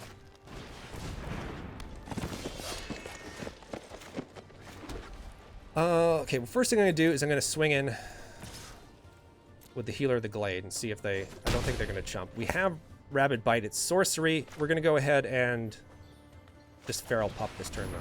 We can hold off on the Rabid Bite. We don't have to take this out right away because we do have the 3/4. I'm going to wait for something bigger to come along.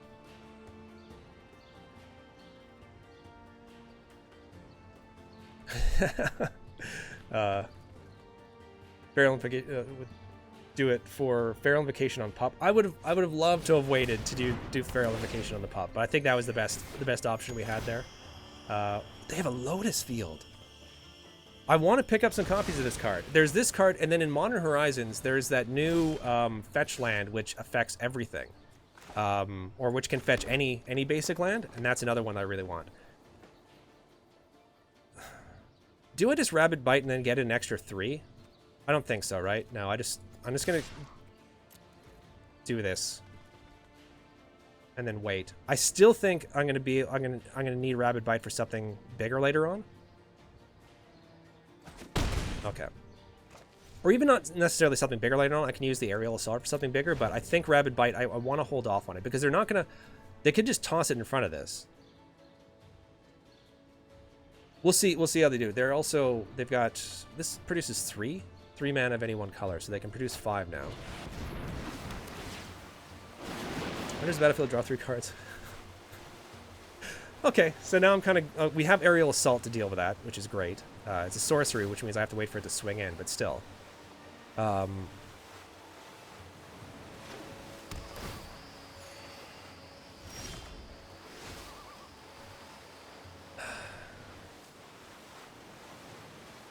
If I swing in with this, and they block it, it'll have 3 damage on it. I could Rabid Bite and get rid of it that way, as opposed to waiting for Aerial Assault.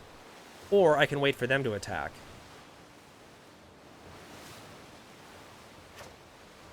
And then Aerial Assault in their turn. I'm going to do the Sentinel... 1 sec. Sorry about that, I'm losing my voice. I'm going to do the Sentinel Griffin. I'm going to wait on... I'm going to wait on them to tap this down for when they attack.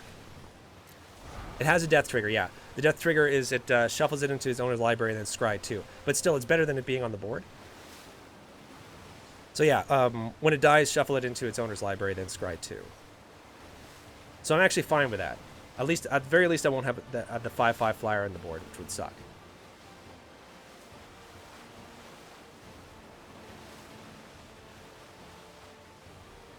See, this is yeah. I'm not an aggro. Travis would be swinging in every single turn. Okay, so I think we're good because we have a good target for Rabid Bite and we have a great target for Aerial Assault. So no blockers. We're gonna take 5, but that's fine. That only puts us down to 19.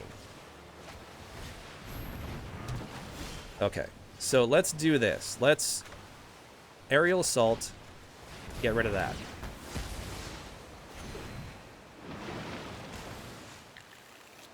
And then the 2/4 is kind of a pain in the butt now. But if we swing in with the wolf, this and that, we can, yeah.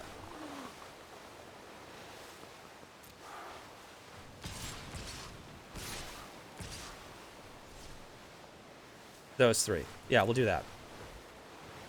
And then we have Rabid Bite. Okay. So I can Rabid Bite this away now. So now they just have the 1 blocker. Not sure if that was the greatest way of doing it, but it got done. Would Travis swing with the pup? Travis would swing with the pup every single time. No, even Travis wouldn't be that crazy. He might do it for a joke, but... And then we got another flyer, which is fine because we've still got the 1/3 flying with vigilance. We're still okay. They've got the Dragon Fire, which can do 2 damage. But I've still got this thing here. I'm losing out on lifelink if I hold back. True. I did get the lifelink for. Did I get the lifelink for the Rabid Bite? I did, didn't I? Isn't that part of it? They're deciding whether or not to sack this. Okay. I can play both of these this turn. So if I swing in with the Griffin, he blocks with this, and then Viola Dragon fires it, which I'm not... I don't actually mind. So if I swing in with this...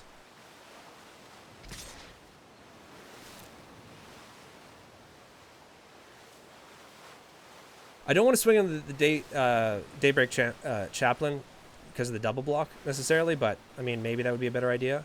But this puts it, he can block it with this and then he can Dragon Fire. Travis would have played Jund last sealed event. Travis would have tried to play mono red last sealed event. So then Dragon Fire. So then this.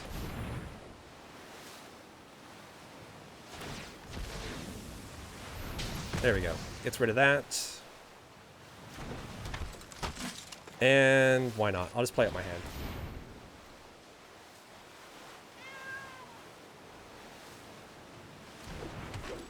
Okay, so there we go. So it's top deck Magic for us now.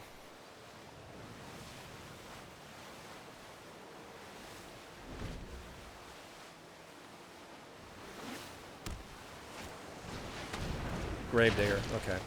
Well, that's actually good for us because now it doesn't. They don't have.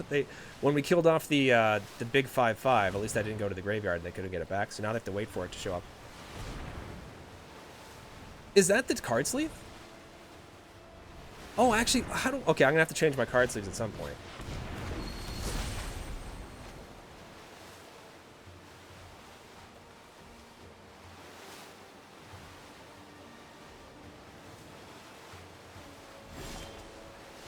Oh, 1, 2, 3. We're 2 off.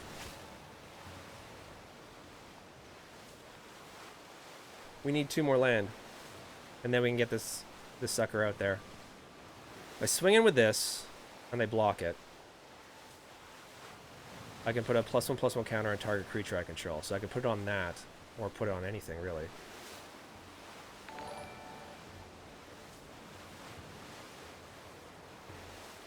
Martin, thank you very much for subscribing to the channel. That's the first time I've seen an alert go off, so that's kind of cool.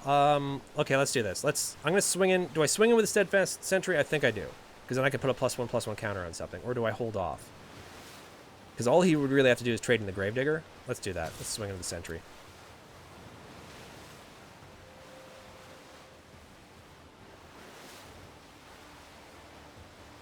Now I just want to get 2 lands. That's all I want.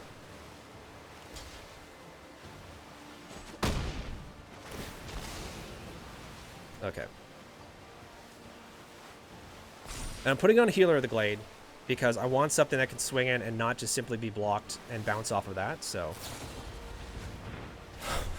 No! Well...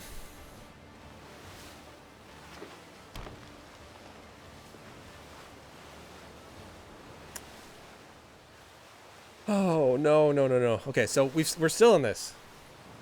We're still in this. Yeah, I was thinking, yeah, I could have put it on there. I mean, he was going to bounce back anything, but the fact that I put the counter on the thing that also had the enchantment, and then he was able to bounce it back, that hurts. So.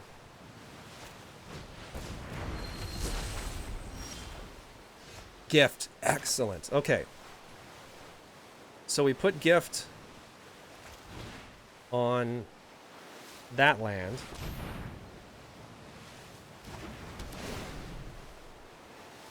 Gain 3 life. Gonna play out. Now that I think about it, I probably should have put it on that if I was gonna do this next, but it's fine. It's fine. It's fine. Everything's fine. Everything's fine. Resolve, gain more life. So we're up to 25. So we can now tap this for 2, 3, 4, 5, 6. We need 1 more. We need 1 more land. We need 1 more land.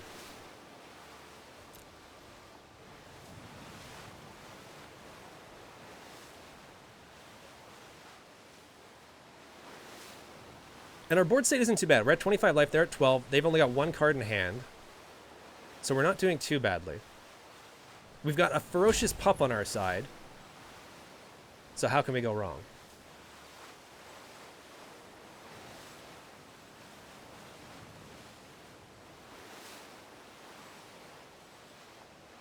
No attacks.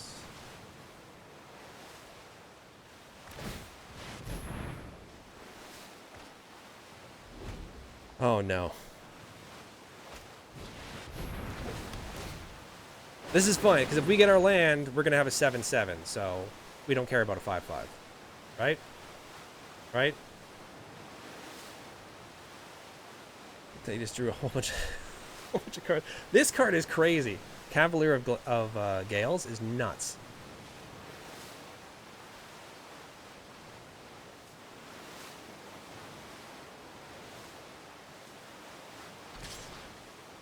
Okay, so swinging in with the Seer. We're going to get a land, so it doesn't matter. And they're not going to have any... Oh, they're going to counter it, aren't they? Oh no, because they're going to tap out for the Ape. It's not a land. Well, we're going to gain more life. We're going to get a flyer out there.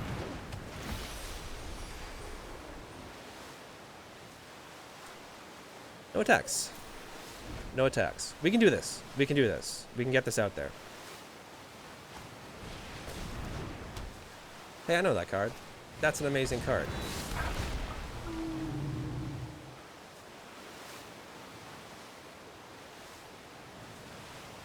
Okay. A 5/4. Good thing we have a pretty hefty land or life total to counter this.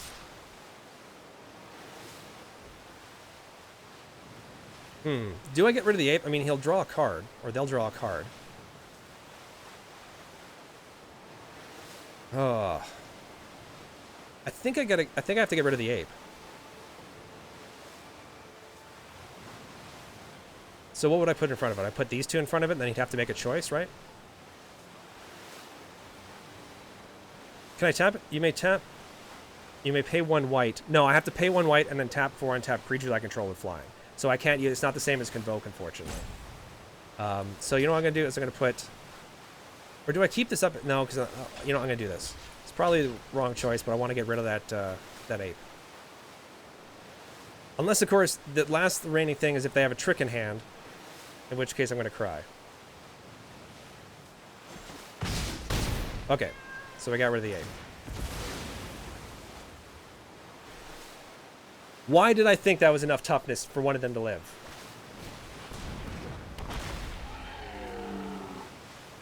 Because the angel was a 2 toughness creature. Okay, well, it's not going to matter. They're either going to have removal for this or they're not. And if I had kept the flying around, other flying creatures would have indestructible. Oh my god, I played this so badly. I played this so badly. Wolf, I waited. Sorry, I was waiting for some sort of response from you guys, and there's too much of a delay, sadly. Oh my god! And then if I knew I was going to get that land, then that flying creature would have had no attacks.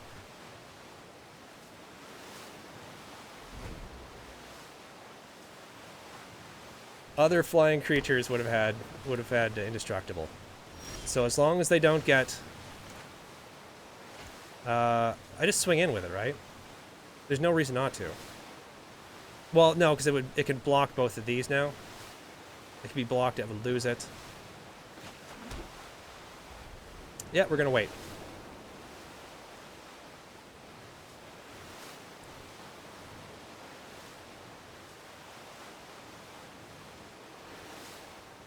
I can't attack, because they'll just double block with this, and then I'll lose it. So, no attacks.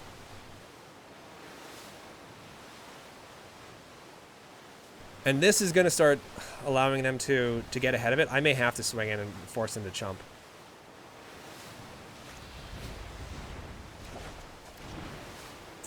Okay, that's fine.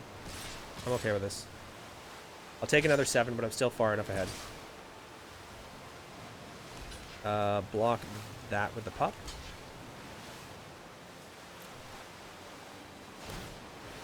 Trample. Oh, great. Yeah. Okay. So it's gonna. So it's fine. We're fine. We're okay. We're okay. We're okay.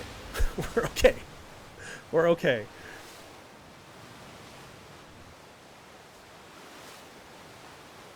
Yeah, I know the lifelink triggers even if they block. I wasn't concerned about gaining life. I was concerned about just losing this one creature. I mean, they would lose their 2 creatures, but this gets shuffled back in their library, and then they get to draw cards all over again. So we may still... I mean, we can see what the next card is. If we get Passivism, that's probably one of the best draws we can get at this point, but...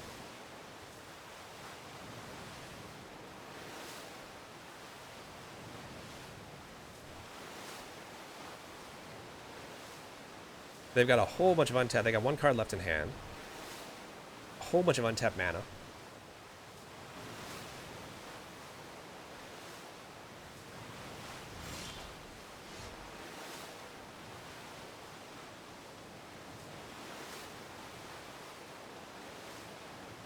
Interesting. We actually have enough to cast both of those, don't we? We have enough to cast both of those. Now, it doesn't really matter as far as tapping one of their creatures, but... it gives me a more powerful blocker. So this...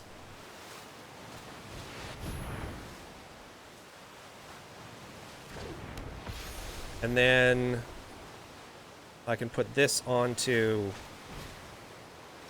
the healer or here? Here.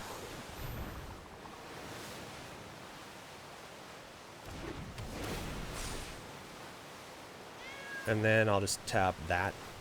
See if they're tapped in response to it, which they probably will. Okay. Oh no. Okay, good. Alright, so no attacks. Thank you, Z-Wolf. Okay.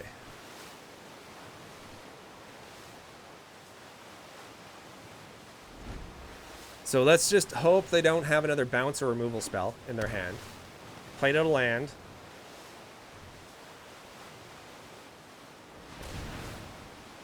They're gonna go... Is that the one that goes hunting? Okay, no, they're adding mana. Okay, so they're gonna go hunting. They're at 14 cards, we're at 20, so we're winning the deck race. Do they have... Oh, they have enough! They're gonna tap it down... Oh, wait, no, they didn't. Can we swing in with it? Because they're gonna be able to cast the links, which I don't know why they didn't before. Enters the battlefield, they tap target creature opponent controls. We have to swing in with it because they're just gonna tap it down anyways, right? We gain 7, we go into 16. We can't block either of those. We're going to take an additional 7. That's if they don't use it to block. Yeah, we have to... I think we have to swing in because they're just going to tap it down with the links anyways. We have to swing in with it here.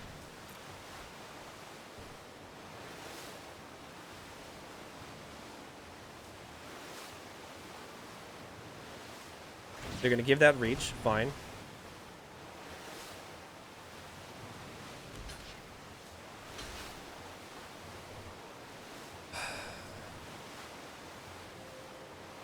Gales allows them to scry too, which I don't want.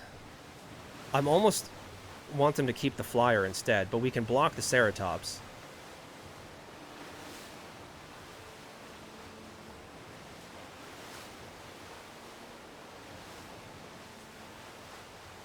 I mean, there's something to be said for taking out the Ceratops instead of this, because if this comes... it doesn't really matter. We're going to do this because I can't block a flyer otherwise. So we'll do it this way and hope it works. So they're going to get to scry 2.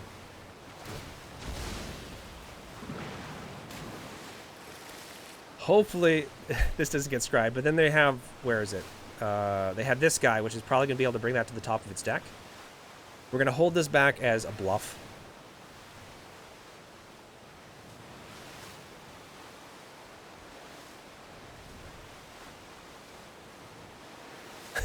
When in doubt, swing it out. You play. Yeah.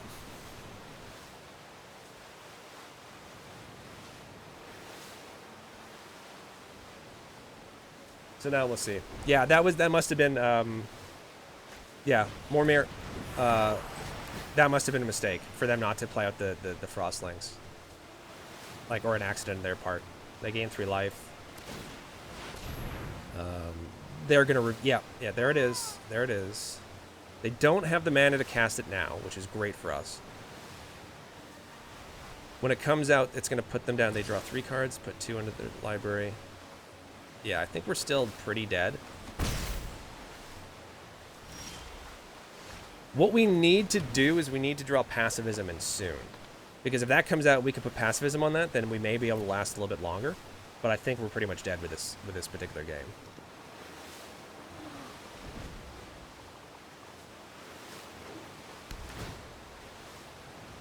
Get the Scry 1. That comes out, they're going to draw 3 and then put 2. So it's basically what, Brainstorm?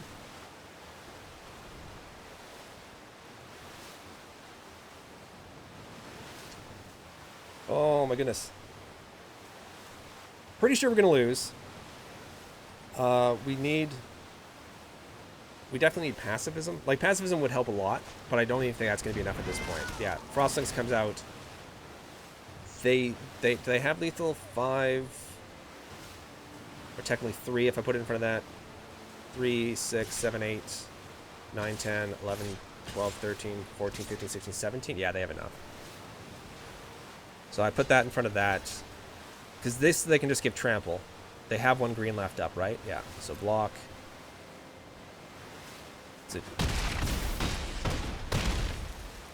Yeah, I don't know what we had. We didn't get, was it cleansing? What was that? Brainstorm in a 5 flyer.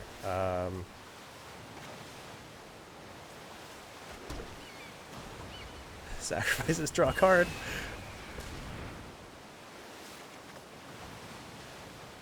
Oh no. It's not enough, right? You gain life equal to the number of creatures you control plus the number of planeswalkers you control. That's not going to be enough. Won't matter if the Johnny's primate. If you have at least 15 more life than your starting total, which we don't. Oh, that's rough. No, we're going to say good game. Oh, Johnny. Where were you earlier? Where were you earlier? That game started off really good for us. But that 5/5 blue flyer that like never goes away, man, that's rough. That's where you could really use something like passivism. So you just get rid of it. It stays on the board. You don't have to worry about it getting shuffled back in, but that was unfortunate. Still, it's only 1 loss. We got 1 win, 1 loss. So we're still going. We're still moving along. It is what, 2:20, so I still got time to do the streaming.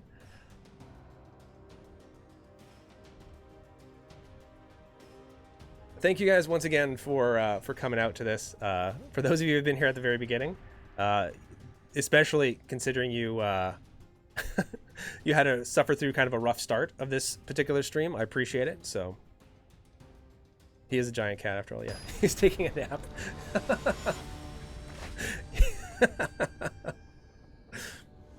Taboo is in the chat. Taboo, good to see you.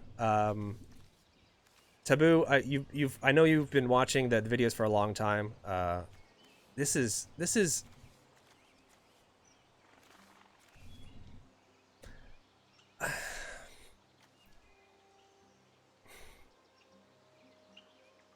no, I'm gonna keep this. We didn't see a Johnny at all last time.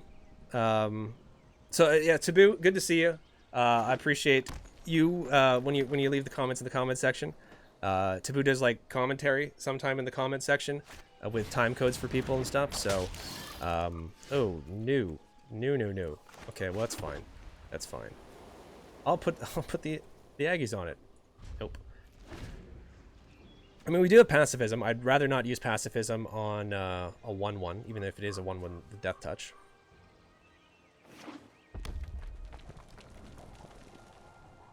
Okay, so we've got some gruel going on here.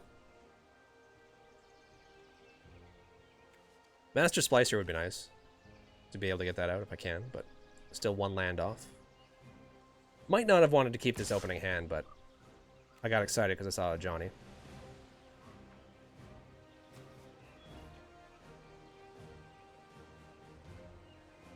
I'm gonna swing in.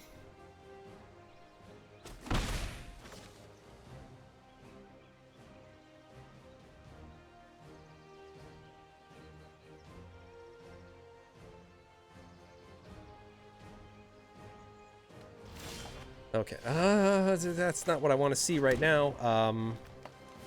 Yeah, I'm not going to bother pacifying that, so we're going to keep going. We're going to hope to get that 4th land drop. We should, right? Because, I mean, we're talking about 3 draws. We're bound to get at least 1 land in 3 draws, right? Law of averages. When the draft is open, are you going to do a draft? Yes, I'm going to be doing drafting. And I'm going to try to do more Magic Arena videos. I haven't been doing much. We mainly focus on doing like the recording this is recorded in my office. We mainly focus on the live Magic that we record in the studio. But I am going to try to be doing more Magic Arena because folks seem to be really enjoying that. And that's most of the time what I do in Magic Arena is I do drafts. So I'm not good at it, much like I'm not good with Sealed as well too. But I will be doing drafts. Whether they have draft open up in this, I didn't see it opened in this. I just saw sealed events in this. So, but once this set is revealed, I'm definitely gonna be doing some Magic Arena drafts in 2020.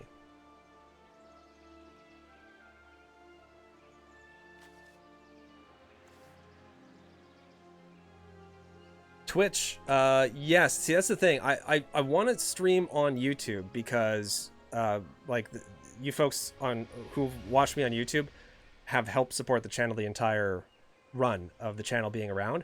But I do want to start doing streaming on Twitch because it just seems to be the more conventional. There's a word. The more conventional place to do streaming a lot of the time. So what I'm going to try to do is I'm going to try to work at some sort of schedule where I split the streaming.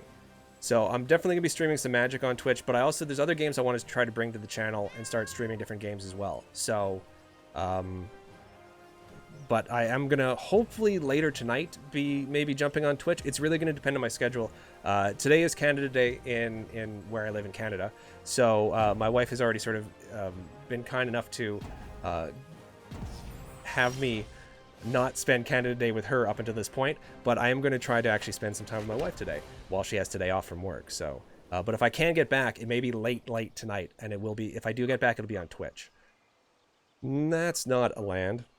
1, 2, 3, 4, 5, 6. Okay, so hopefully next turn we get a land.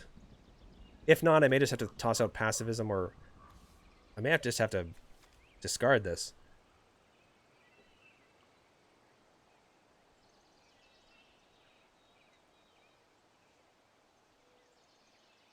When you first started, the draft thing would open up in 40-ish minutes. Oh, really? So they are gonna, Alex, they are gonna be bringing draft to this event. If you have a schedule, I think it would help with the viewership. Yeah, 100%. That's one of the things as well too. Like, this was sort of, I meant to do test streams before this just to sort of work out all the kinks, and I didn't end up having time. So I'm definitely going to be doing a schedule. I'm going to be releasing a video as well as mentioning some stuff online as well too. Once I have sort of a set schedule. The idea is to do it at least 4 days per week, if not 5, and then sort of build from there. They may be shorter streams. They may only be like 4 hours, 2 to 4 hours long at the beginning, but it's something I definitely want to bring more and more to the channel.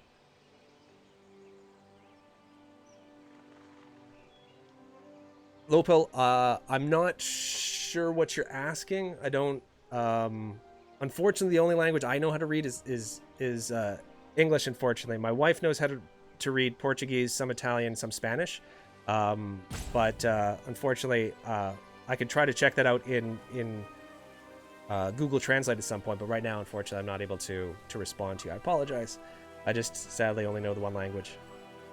I took 8 years of French, and the only phrase I learned was, "May I please go to the bathroom?"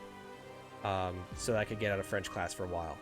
So I feel bad about that. And even then, I can't remember that phrase. So if I ever needed to go to the bathroom again in French, I'd be screwed, so.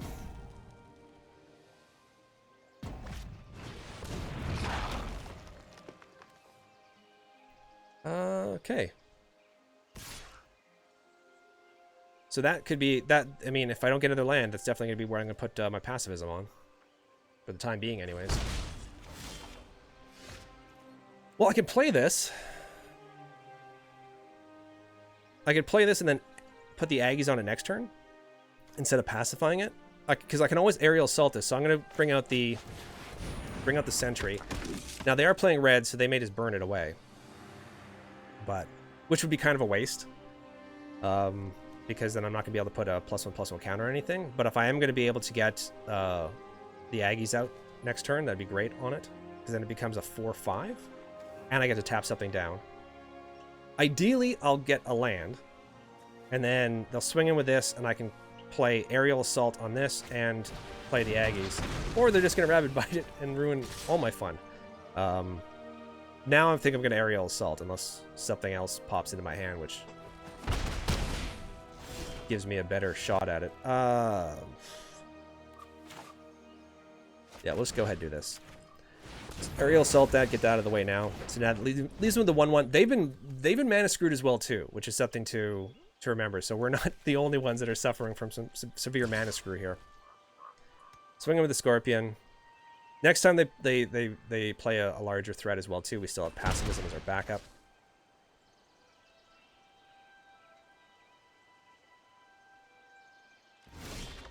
Oh, 4th land. That's what I like to see. We might as well just do Do we just Ajani out here? Or do I do Splicer first? I think I may want to hold up. You know what? I'm going to do Splicer first. I'm going to do Ajani in a little bit. Because this is going to allow us to have some blockers up for when we get Ajani out. Because the last thing I want is to be able to get Ajani out, create the 2/2, and then immediately lose the Ajani Pridemate to a 1/1 with Death Touch. So, and this way I can use the Splicer to block this if I need to. I can also just pacify this, but I'm really thinking I'm going to need this pacifism later on if they ever catch their 4th land like we did.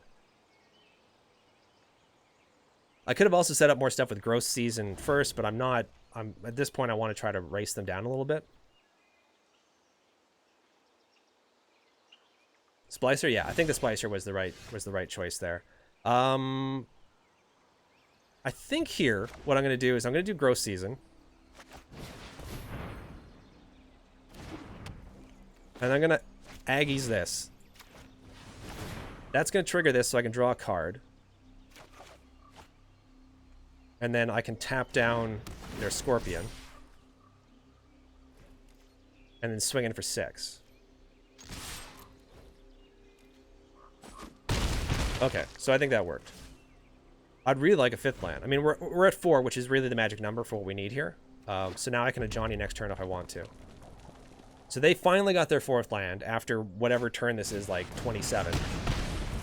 Okay, so that's unfortunate. Okay, so we get another land. I don't even think we need to do Ajani quite yet, do we? No, if we do Ajani and then we Dawning Angel the following turn, that might be better.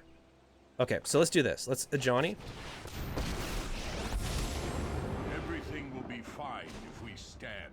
We're going to create the token. We have the golem to block this. You know what? I want that on top. I want that on top.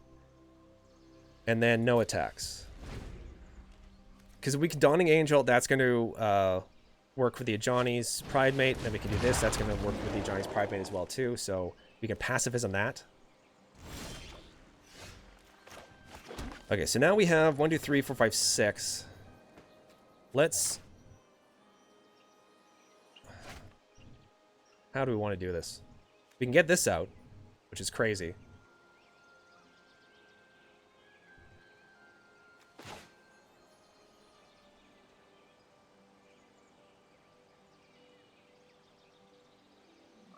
Do we Dawning Angel and then... We have so many choices now. We can just get this out, which would be nuts.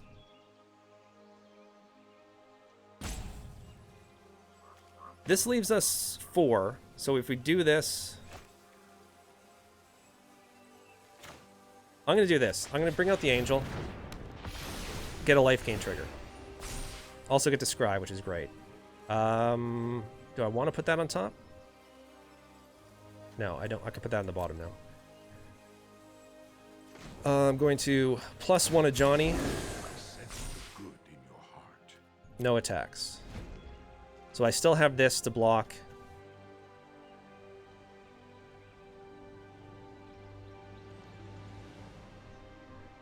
Hydra? Yeah, you know what? Hydra might have been better. I don't actually, at this point, I don't even mind throwing away the Dawning Angel, even though it's our flyer, right? Like, I might as well throw away the Johnny's Pridemate. I can create another one. And then bring this out. But I think they're going to want to try to get this off the board as quickly as possible. If they swing in with multiple things, I'm just going to clear their board with blocks and then bring out the Hydra. Oh, with Sealed Taboo, they give you, is it 6 packs? I think they give you 6 packs and you basically make a deck with that. So it's part of the it's part of the pre-release, what do they call it? The early access event thing. And then sealed events are going to be included for 2020 shortly afterwards. Sorry, guys. I don't mean to ignore you guys in the chat. I apologize. I have a limited amount of brain power in which I can split my concentration sometimes. And I find the more I concentrate on one thing, the weaker I am at the other. So...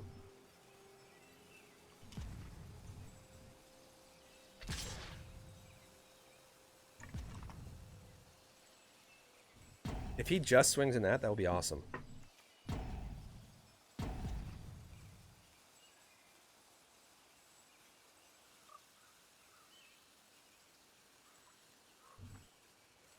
Because I can put the construct, the golem in front of that.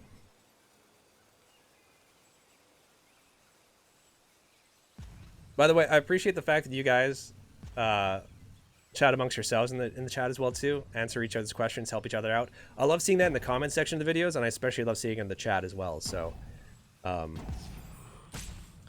block. Okay, let's block. Now he's got trample.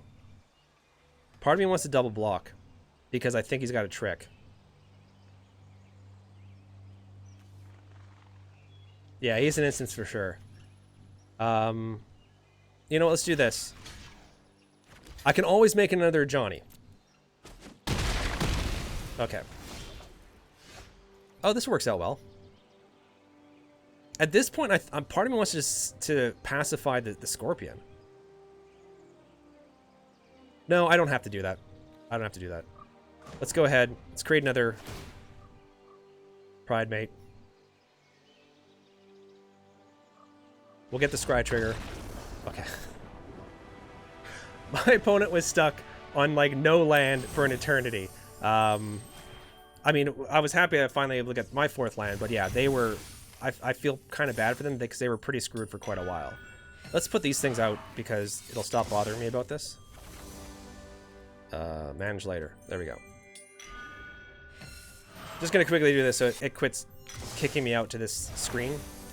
Claim prize. There we go. How many do I have left? 4.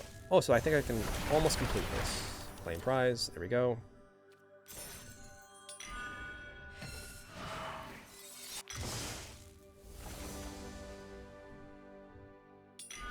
There we go. So yeah, we will have enough to finish this off, the account mastery tree.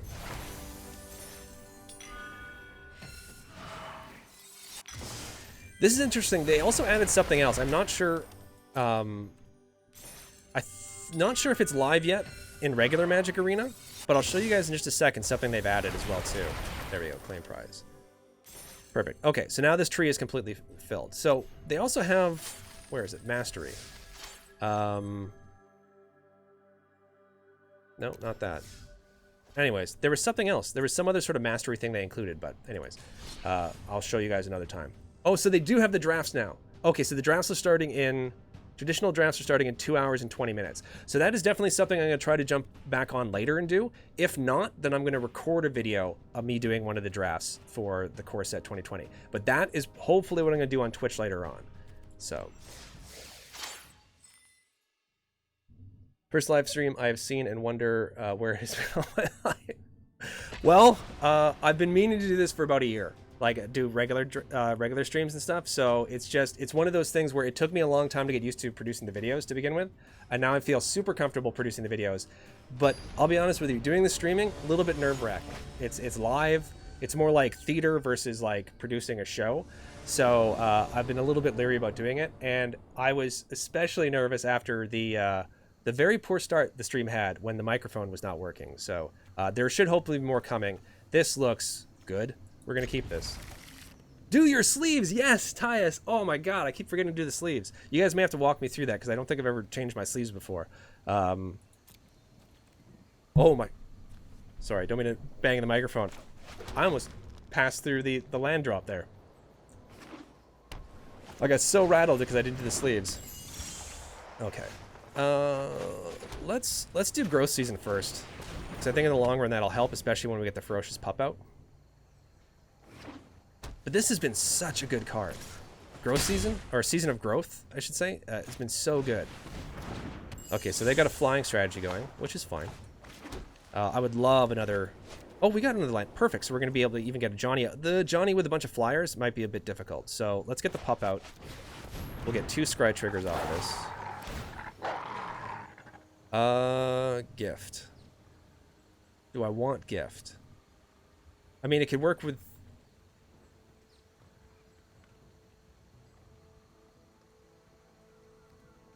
You know what? We're going to keep gift. We're going to keep gift because we have a Johnny. So, scry. How many Johnnies do I have? I just have the one. I just have the one, Matt. I just been very lucky now. Like with the second game I played. The first game we didn't see him at all. The second game he showed up a little late. But now he's been appearing exactly when we need him. So, I'm not worried about this air damage right now because we do have so many different ways of gaining life. I don't want to... Do I want to do a... I don't think I want to do a Johnny quite yet because he's going to be able to cause problems for us, right? So if I do this and I put it on that forest... Do I want to do a Johnny now? Put it down to 3. They can't kill him next turn, even if I -2 him.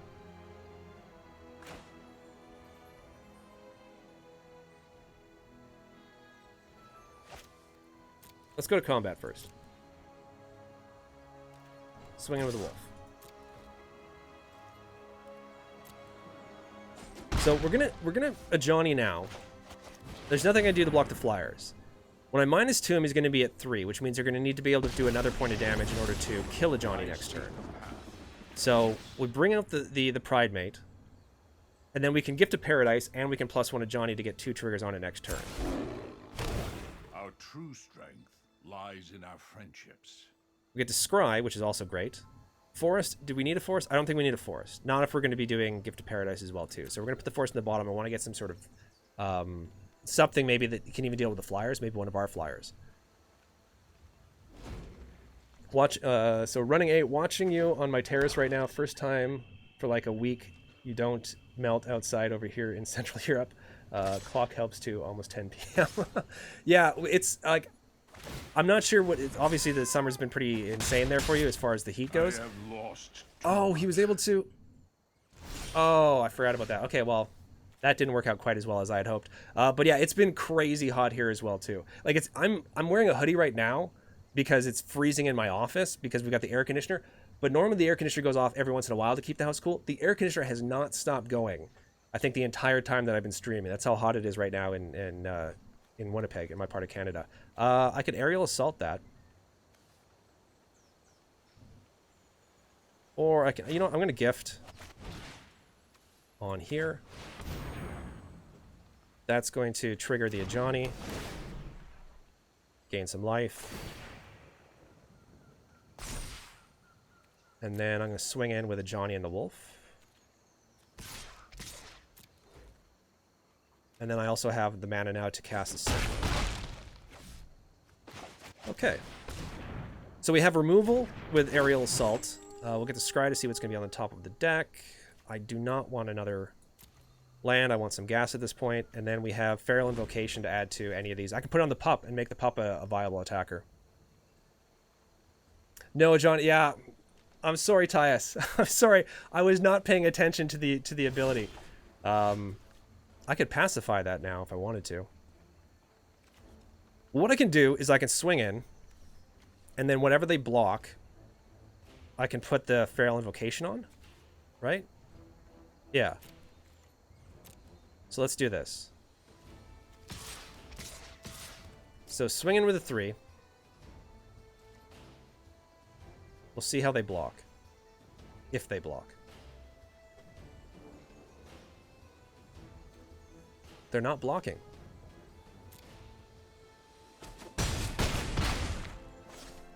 That's surprising. Okay. Now, Feral Invocation has flash. I'm just going to hold it up. And then maybe flash it out my turn. Or the end of the turn. Okay, 3/4 flyer. Okay, that's fine. We're going to pacify that. I'm going to do this now on the pup.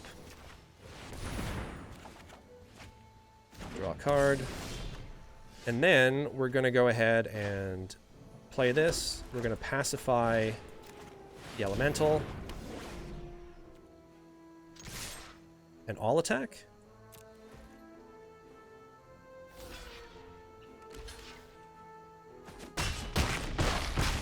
Okay, there we go. Sorry, I got super I went into super, like, focus mode there, so.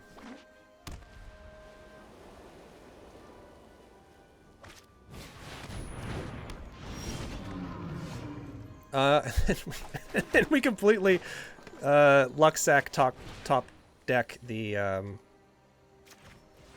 Aggies, which is going to allow us to tap the Seer.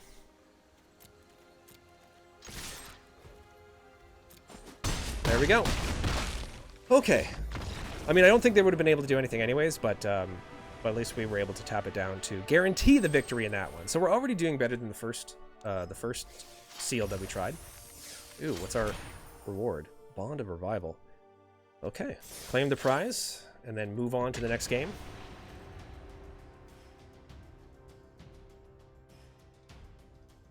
Once again, thank you guys so much for sticking around. This has been an interesting experiment when it comes to streaming. Definitely something I'm going to be doing more of. And like I said, hopefully I'm going to be able to stream a draft later on as well, too, in the evening. I do want to try to enjoy some of the Canada Day festivities with my wife, because she's been... nice stop. Yeah, that worked out well. She's been kind enough to sort of go without me on Canada Day for the past few hours, so I do want to spend some time with her tonight, but then maybe late tonight I'll jump back on and do a draft. At the very least I'll record a draft, if not stream a draft, but that will probably be on Twitch instead of YouTube. So Taboo X, nice, yes, thank you very much. So we're able to continue on. This has been great. We've been getting like these perfect 3-card or 3-land opening hands. I mean, these are a bit expensive, but I think we can keep this because we can raise the alarm on 2, we can Ferocious Pup on 3. So I'll keep this. It's not the best opening hand, but it's certainly not the worst. Move that over there. Oh yeah, and we're Feral Invocation. Perfect. Okay. So we can put that on the pup. Red-black. So we're playing Rakdos against Rakdos. And we get a Johnny. Well, we still need one more land for it. Now I can raise the alarm at any time, so I'm just going to raise the alarm at their end step.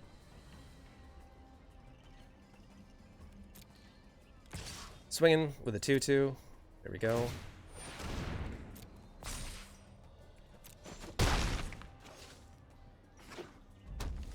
And go ahead, raise the alarm. So I can use pacifism on that. I think I'm just going to go ahead. I'm going to swing in with all here.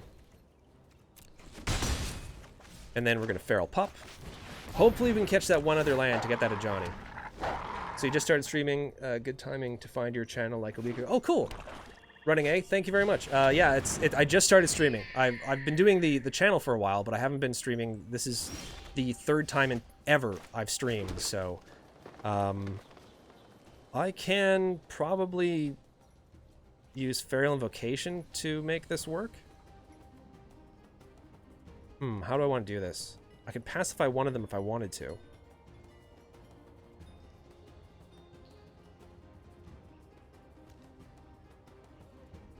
Yeah, I can also a Johnny right now. And that'll put it down to 3. This would put it down to 1. And that's got first strike, right? Let's go ahead and swing in with the wolf. And we'll see what they block. No blocks. So I'm going to a Johnny. I'm just going to Johnny now and make the Pride Mate. They have limited options as to how they can kill the Johnny. I mean, they could straight up burn it. It's going to go down to 3. This can only do 2. Hopefully I'm not going to make the same mistake I made last game.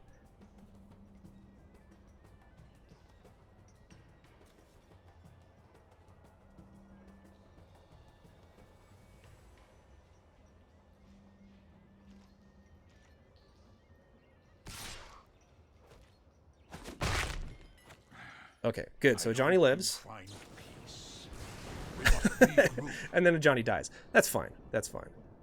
I mean, it's not fine, but it's not the worst thing. We did get the Pride Mate out, so that's always good. Okay. So now what I'm going to do... If I swing in with everything...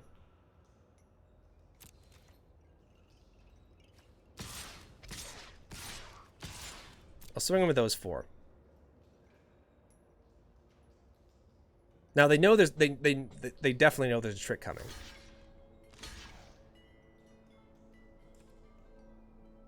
I could take out those 2, or I can take out 1. I think I want to do this.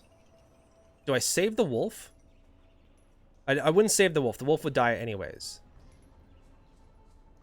So instead,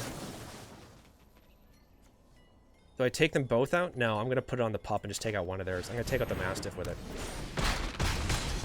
Yeah. I think that was okay. And then I got the Scorpion out as well, too. Because I still have pacifism, so I'm not super worried about it.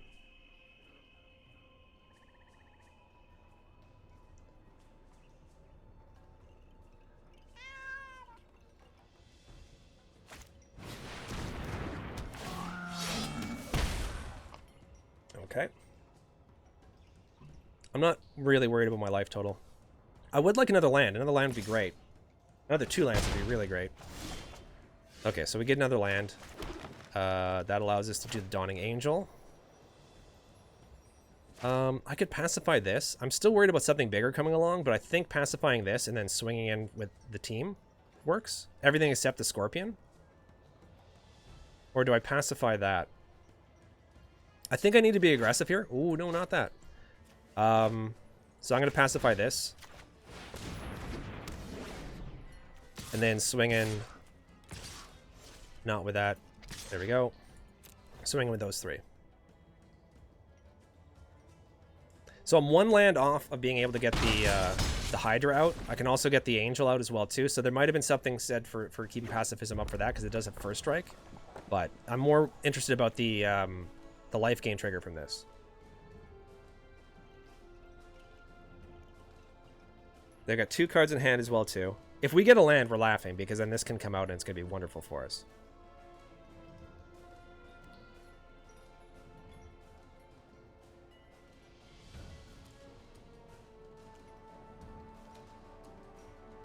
So they're definitely in the think tank right now.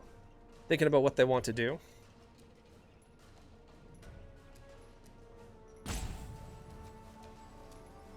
The 5 CMC Angel. This is, sorry, Taboo 5 CMC Angel looks like Domri. It does. I wonder if that's supposed to be. I wonder if it's supposed to be. Because he was killed, right? I'm not sure. I can't tell if it's a woman or not. I'm not going to swing in. I'm just going to, now I have the land, I'm just going to go ahead and play the 8/7. And no attacks. So what is this? Whenever you lose life for the first time each turn, put a +1/+1 counter on Vengeful War Chief. So I might have wanted to wait on that to get for pacifism, but that does look a little like Domri, doesn't it? Be interesting that he'd become a white angel, though.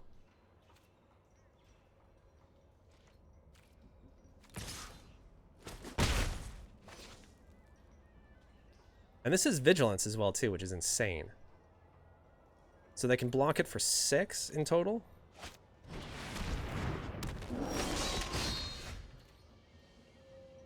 And this is what? Destroy target creature that was dealt damage this turn. They don't have the mana for that.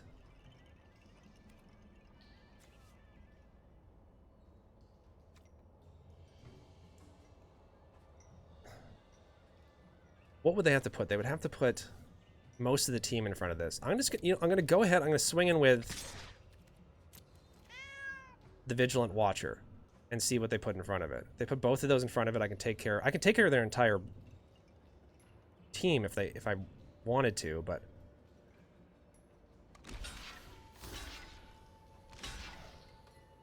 okay. So I can I'll take care of everything, right? That takes care of everything. Okay, so then we bring out the Angel, gain 4 life, the Johnny triggers.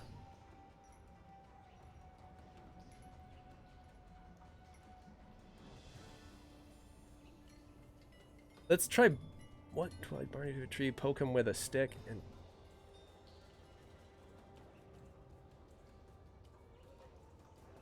Alex, what, why? Yeah, I don't know about that, Alex. It seems kind of like an odd thing to be asking for. Now, let's see. We can swing in with the team here. This has got first strike, so it can take any of these out. So if I can swing in for 1, 2, 3, 4, or I can go ahead and whenever one more tokens enters the battlefield under control, I can play this, and then play this. Build up a much wider board. I think it will attack next turn. So Yeah, Alex, we're gonna avoid mentioning things like that in the future, because that's just a bit graphic. So if you could refrain from mentioning stuff like that in the future, that'd be awesome. Okay, so 4, 5, 6, 7, 8, 9, 10, 11, 12, 13, 14. I think we just all attack, right? I think this is the move. Oh, sorry. What was it? Taboo. What's with the kitty under Ed's pick? That's some kind of bonus. Oh yeah, they've added pets now to Magic Arena. So this is a special one that comes with the Chandra deck. So I wanted to test it out. I had no idea how they would incorporate it. Okay, exactly. So that worked out perfectly. Yeah, so these, I'm assuming they're going to be coming out with more and more of these. And because I had unlimited gems, I could buy pretty much all the card backs and stuff. Speaking of which, Tyus had mentioned that we should probably change my card back. So how? Decks, right? It's in Decks that we do that. How do we do that? You guys know how to edit the card backs in this? I'll tell you what, we're going to continue on to the next game. And if someone, because I haven't done it before, if someone can tell me how to edit my card back, I will definitely change my card back up, because I bought some card backs with this. So yeah, so we'll do that then. Sound cool?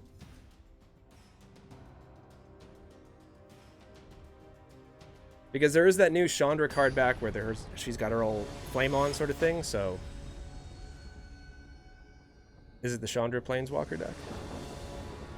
No, this is a sealed event, Matt. Go inside the deck, click draft deck, and go to sleeves. Okay, excellent. So I will do that next time for sure. We got Rabid Bite, we got Woodland Champion. These are both super expensive. This is not the greatest opening hand. We're going to keep it anyways, though.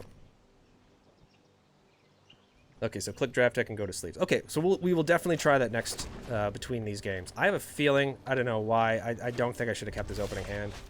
Oh, never mind, because there's Ferocious Pop, and everything's going to be wonderful with Ferocious Pop, especially when you can play Woodland Champion first. So you don't need to be good as long as you're extremely lucky like this. Okay, so Ferocious Pop. Create the Wolf token. This becomes a 3/3. And then we swing in. So this worked out better than I thought it would. Maui is such a good boy. Yeah, Maui, the little wolf guy, right? The from was it Yanling, and what was the name of the other one? The other Global Series one. Do I just Rabid Bite this, or do I wait? I don't think I need to Rabid Bite that, do I? Nah. Yanling and what was the name of the other? What was the name of the other Planeswalker from the Global Series?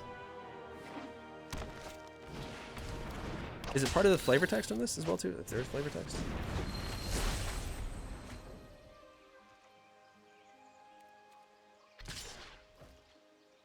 No blocks. Okay, so I think we do Angel here. We do Angel here. We have the Hydra next turn if we want to. No attacks. And we have Rabid Bite. So we can clear pretty much anything on their board right now. Mew. Okay, is it Moo or Mew? Because I was pronouncing it wrong at some point, I know for sure. Okay, so that could get out of hand. Do I want to block that? No blocks on that. Okay, so that, and then let's do this. Let's attack with the Angel. Oh, I need another green source. Ah, never mind. So do I just Rabid Bite this out of the way?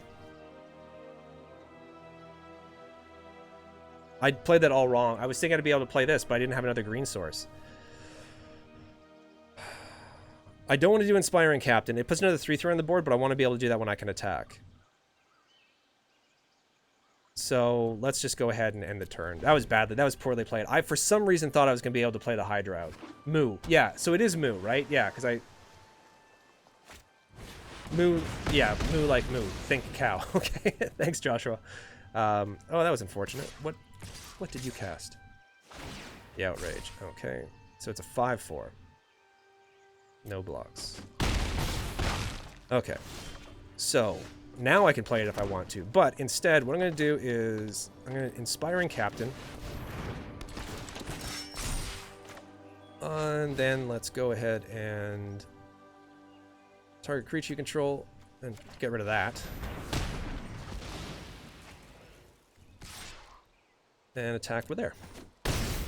Okay, and then next turn we can get the Watcher out for sure. I'm still taking 2 here, which is unfortunate. Okay, it's fine. Well, it's not fine. Obviously, it sucks, but... okay, get this out. Swing in with these two. I'm going to see if he's going to put the Scorpion in front of one of them. I'll see if he puts the Scorpion. If he does put the Scorpion, we're great, because then we can get this out, then everything's fine. Okay.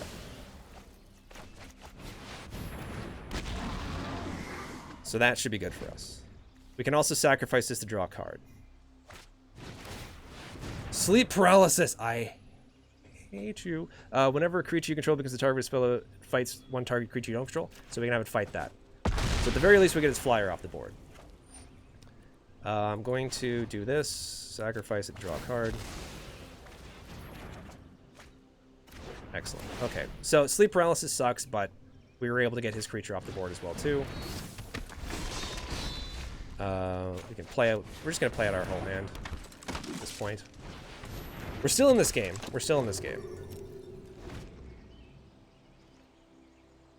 Because at least this ability is still around. So we do have different spells that we can use. That sucks.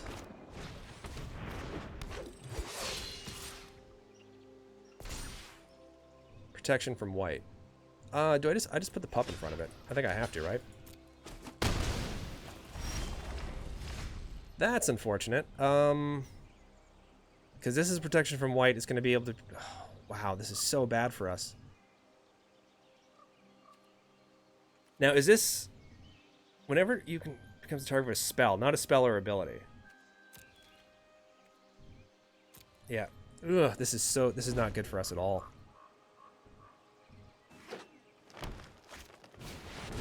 And they got a second ape, which is not good. I thought we had this game. We definitely don't have this game anymore.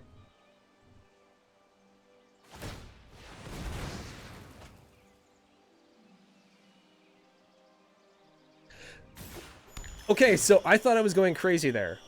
But yeah, it's the cat. Oh, it would be the cat that meows then. I thought it was something because when I had Johnny out. Oh, okay. Protection from white. I can double block that. I have to block something, right?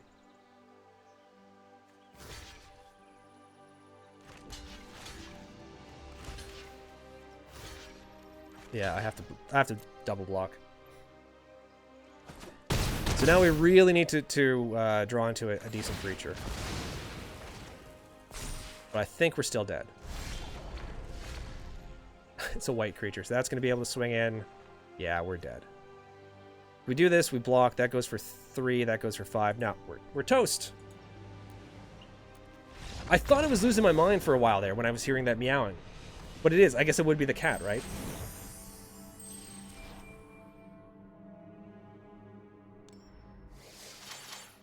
Also, as well, too, those of you who are watching this afterwards are not going to be able to see this, but I've been working on some Brain Pulp only emojis. I'm just going to put them in chat for you right now. Go to the deck builder to use your wild cards. She's talking in the middle of... Oh, no, just stop. Okay, so wait, cancel this, and then we cancel. Those are wild cards. Okay. So those are the emojis. For those of you who are watching this at home, if I'm able to edit this video before it goes out, as opposed to just going out... Cards for any card of the same rarity. Shh. Why are you talking now? To use your wild cards. There we go. Clippy's gone. if I'm able to edit this video before I post it, which hopefully I will be able to, then I will be showing you the emojis on screen. But I am coming out with these emojis, and one of them is definitely it's a rip emoji.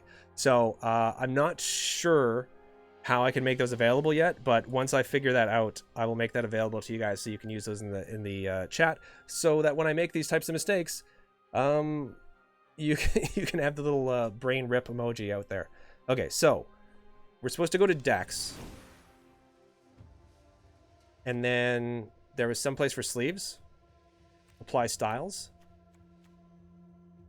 Okay, so that applied, and then where is it? Sleeves. Oh, excellent. Okay, okay.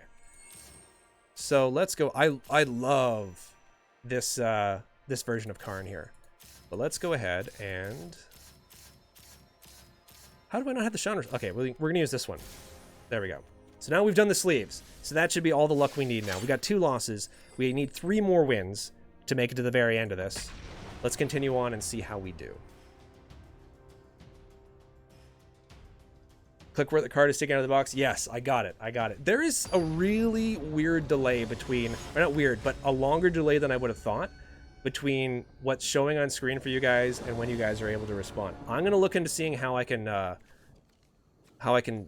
shorten that delay. This is such a risky keep. Like, I've got 3 that I can... This seems like a really bad keep. I have Healer of the Glade.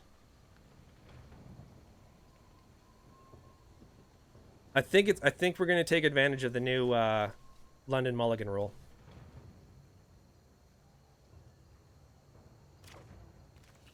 Let's mulligan it. This is slightly better. Yeah, we can keep this. We can keep this, and then we'll put... Oh, that's going to go to the bottom of the library. I do want to have her for... I mean, we're not going to be able to use her for an eternity, right? Maybe we'll get to shuffle our library later on. That hurts. That hurts having to bury her there, so... I still think this is stronger now. Much stronger.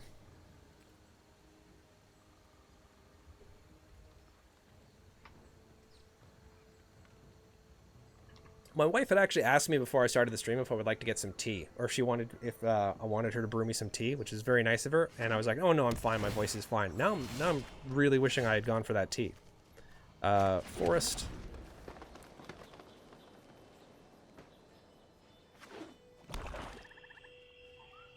Come on. You can do this. Woodland Champion. Taboo X, you can do it. Thank you very much. Thank you very much. We're going to see if I can push on through. This is actually not bad.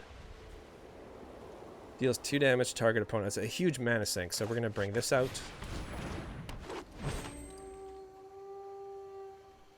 Safari's house. Joshua, very sad sending the angel to the bottom. I know! It hurts so bad. If this deck had more flyers, I might have kept it, because then there would have been a good chance that I could have brought it out that way. But it does not have enough flyers to warrant trying to do that. So whenever it attacks, and there's a Johnny just in time. So we're gonna go ahead and bring this out. Yeah, we'll bring this out because it's gonna give an extra blocker for when a Johnny hits the board. So no attacks.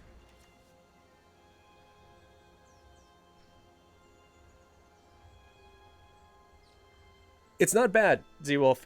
I'm sure better players would be able to do a lot better with this deck than I've been able to do with it, but the card pool we got for this deck is really good, especially compared to the first card pool, which I think I probably could have built a better deck with, but this second sealed event that we've entered, it's definitely, if we lose, it's definitely not because of the card pool. We got really good with the card pool. I know, so lucky with you, Johnny. Yeah, this has been showing up just in the nick of time. And we've got the mana for it next turn as well too. Do I want to get rid of that and put a counter on Woodland Champion? I don't think so, right? No, I'm not going to block it. I'm just going to take the 2. There's no point in blocking it at this point, because this is going to go up 1 with 1 counter once I cast a Johnny and I'm able to get the token out. Okay, so there we go. And then we're going to do a Johnny. And we're going to create the token, which is going to put a +1/+1 counter on the champion. And then we're going to... Do we attack? I don't think we attack, right? We could attack. Because then he block with the thief? Yeah, we're going to attack with that.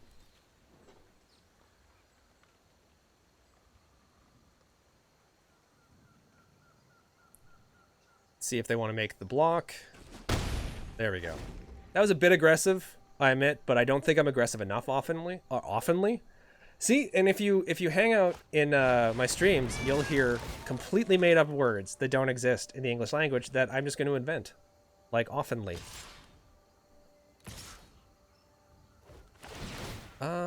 Okay, so let's go ahead and put... I'm going to put him in front of that so that Johnny stays alive. Put the counter on the Pride Mate. Death Touch, okay. Unfortunate, but... Cryptic Caves. So, we can splice...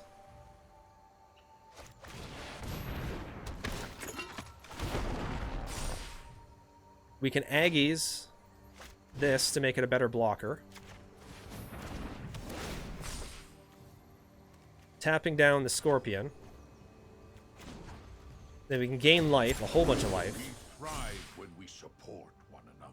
And I can swing in with the Pride Mate, right?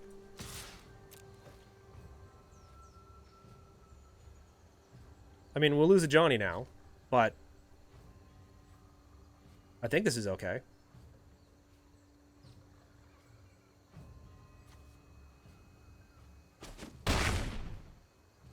Okay, good. So if they want to take care of a Johnny, they can. That's fine. But we have decent blocks as well, too. I would like to get the Thief off the board, because it's a pain in the butt. I'm assuming and they're gonna try to get the Johnny off the board. I don't think they're gonna want this to go off again. Pup has been MVP in this event. I love the Ferocious Pup. I love the artwork in the Ferocious Pup as well, too. It's only going to take one. Do I care about that? No, I'm not going to block. I will hold them off. Okay. So, I can end up tapping this for, play the land. Cancel that.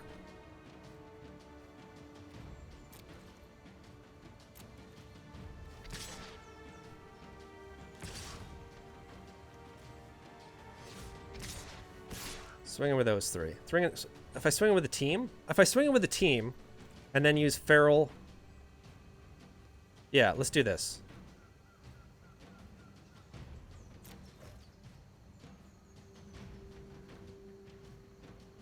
And then we'll see how they block.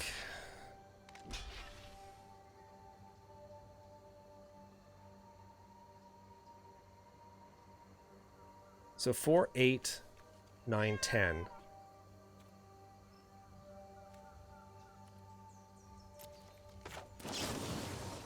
Put that on there. Okay, so Johnny plus, Friendship is the best. and then end the turn. So I think we're doing pretty good. I think we're doing pretty good. Following George W. Bush's example with the made-up words. Yeah, I'm I you know, if you're not sure what to say, just make something up and pretend it's a real word. Yeah.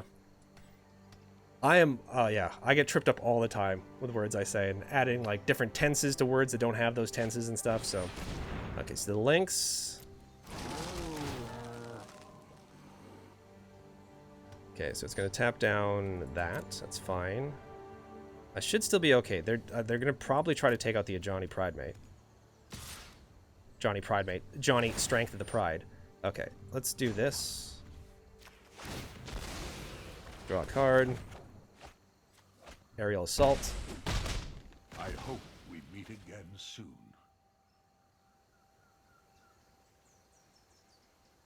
I think we're still okay.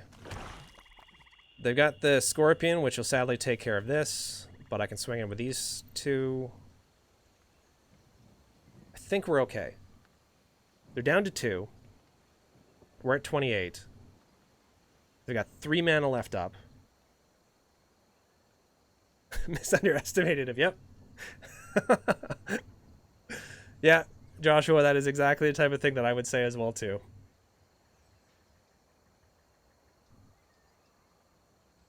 One of my favorite made-up words, well, all words are made up, but one of my favorite, I don't know if you guys have ever heard of the like Kids in the Hall, but there was an episode where this guy was talking about a product called muffin juice, and it was made from freshly squozen muffins, and I love the word squozen. It's not a real word, I don't think, but I love that word. I can swing it with these two. He'll block it with 1. Or I can wait. No, I think I need to force it, because I forced them to block for sure, right? So let's do this. Swing in with those two. I'll have to block it with something, and whatever they block it with is going to die. If they use the Scorpion, that's great, because then I can start swinging away with the Ajani. I have Aerial Assault. I'll probably take that out with Aerial Assault so that I can stop drawing cards. Okay. And that still leaves it with that to deal with.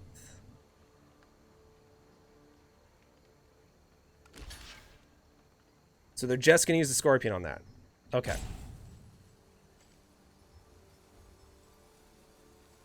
Muffin juice is nice and refreshing, yes. Freshly squozen muffin juice is nice and fresh and refreshing. There we go. And then next.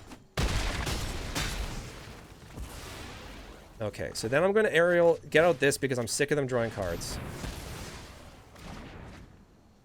And then end the turn, and then we have raise the alarm for next turn.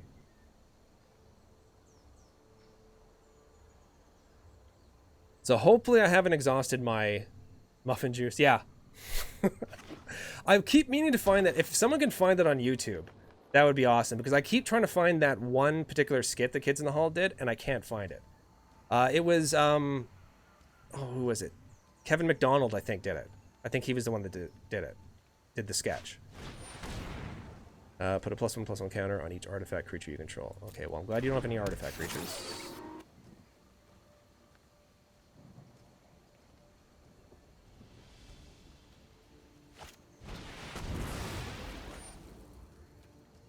Return target creature card from your graveyard to the battlefield, then return another creature card from your graveyard to your hand. Okay.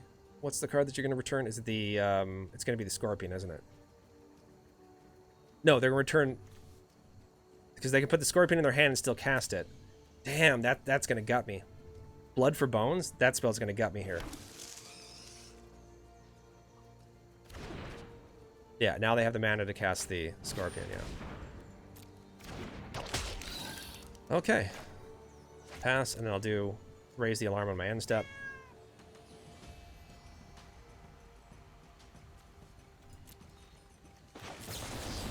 Okay. That's not what I wanted. I'm gonna... Do I play it? Or do I wait? I think I have to wait. I think I can play the waiting game at this point. Yeah, I'm gonna play the waiting game at this point. I'm gonna hold the forest back as a bluff.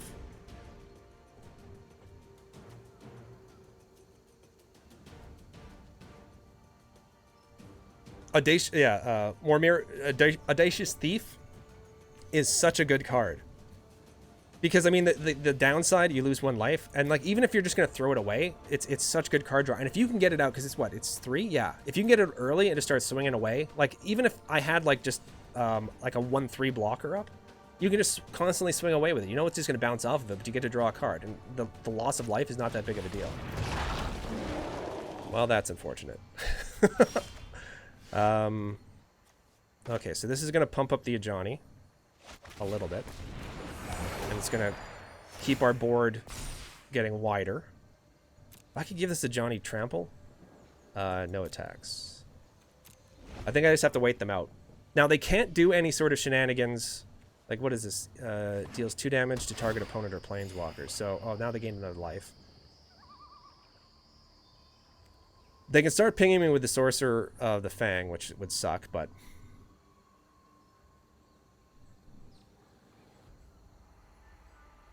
Come on. I think I can pull this game out.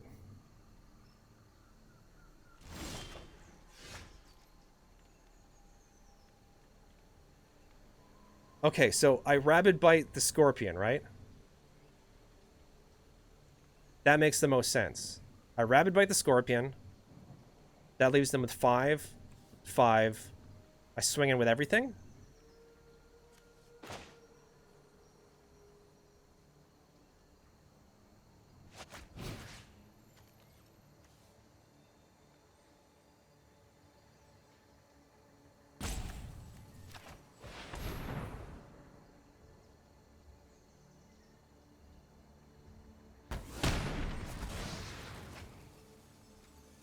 And then, so they got 5 blockers. 1, 2, 3, 4, 5. If I swing in with everything, they can't double block anything because they can double block.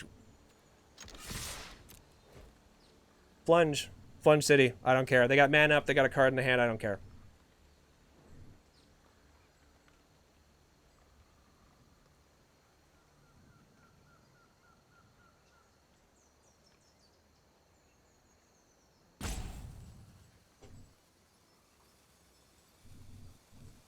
Now, the one good thing is about with the card in hand being a land that they don't know about.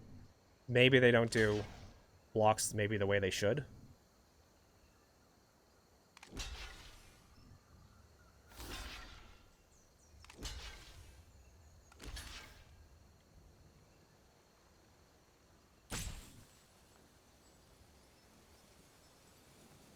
I think that was a bad flunge. Oh, God. I should have done it on the Crasher. At least it's, yeah, it makes them think, but no, I screwed that up.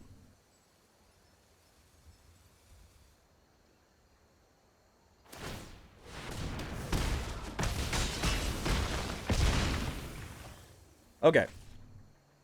End turn. I mean, I still have an 8/8. Of course, they're playing black. They have 2 cards in hand. They may even have, like, Murder. In which case, I'm dead, and I threw the game. For those of you who are watching the very first sealed we did, we had this card in our deck. In their deck, it's going to be way better.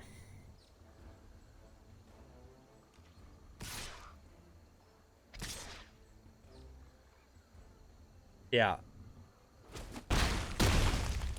Okay, we need some very specific cards. That Angel is in the bottom of our deck. That would have been wonderful.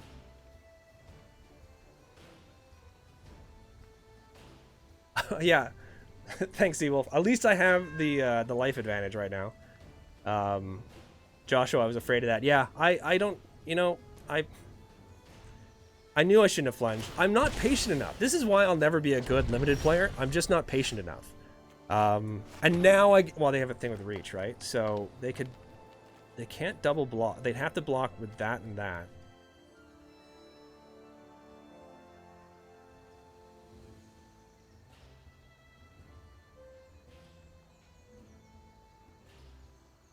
They could just put the Frost in front of it.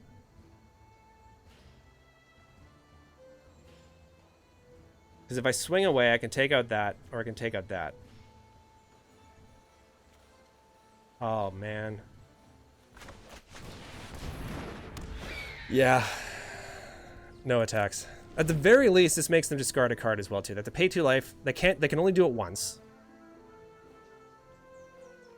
Now they have to keep a flying... Well, they don't have to keep a flying blocker up. They can do the Mammoth Spider. I think I can do this. They're at 1 life. So they can't use this again unless they gain life. This has got flying, but for whatever reason, the token isn't actually doing the sort of like the flying animation.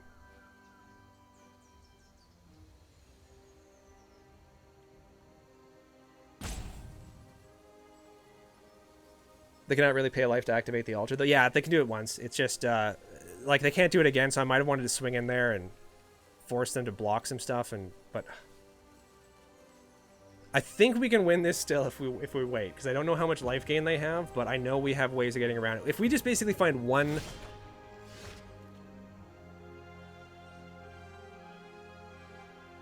Oh, hello. So if we swing in, that would make this a 3-5. Swing in with this, I can make it a 10-10, which can take care of 2 of their things. Okay, let's try this. I don't know what they have in their hand.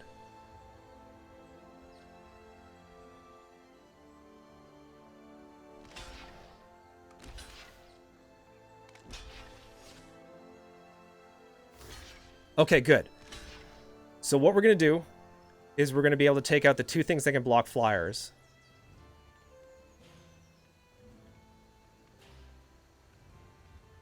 Unless they have something that can pump it up. Okay, so we want the demon and we want this to be the first ones to go through. Then the links. Done, and then this here. This takes care of the 2 things that can block flyers. Right? This does not have reach. Does not have reach. So as long as they don't have anything that can block a flyer, we win.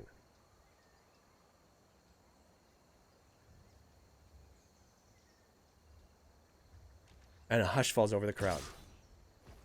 No blocks.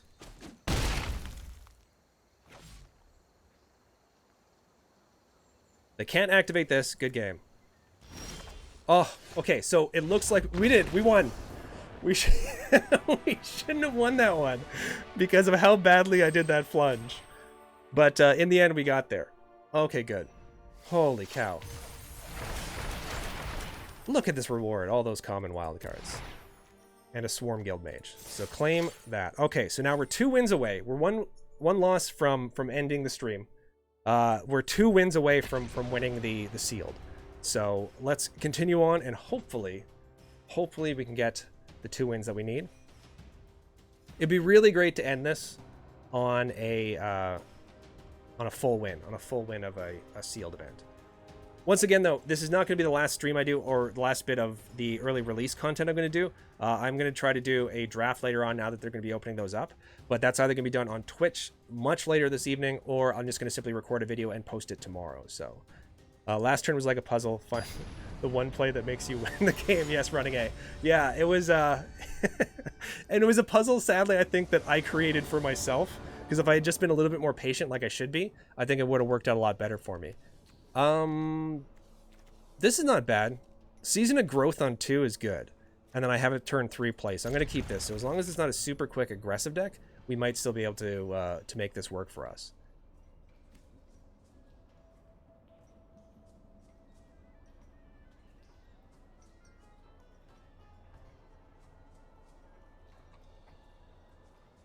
I'm trying not to make too much noise in the microphone when it comes to my drink.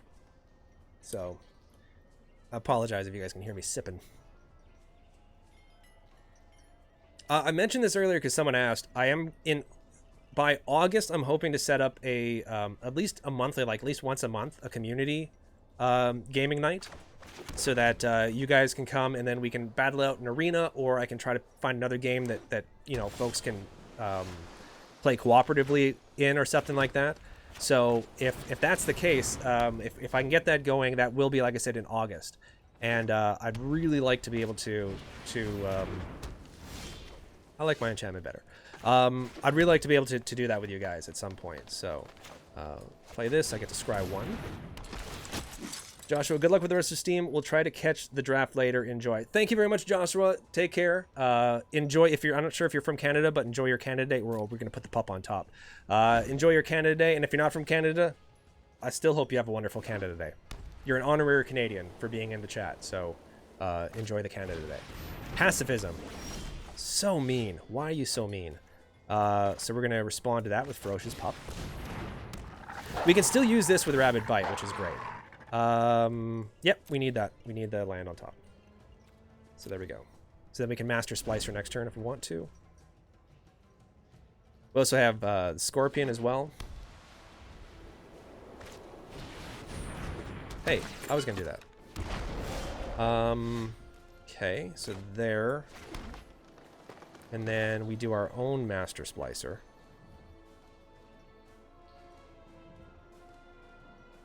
Right? There we go. Yeah, we'll do this. So we get 2 scry triggers. Do I want that? Yeah, I want that on top because I want that angel. So we'll put that on top. As well, too, that land allows us to draw cards, so. No attacks.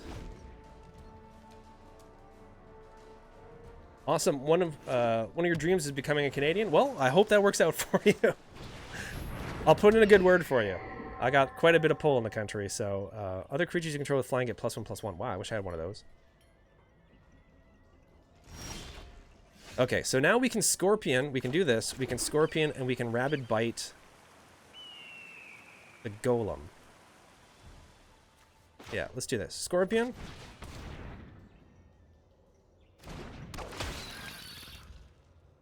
Then we get to Scry. Oh, hell yeah, that goes on top. Then we're going to Rabid Bite the Golem. We get to draw the card. Sadly, we don't get to play it, which would have been really nice.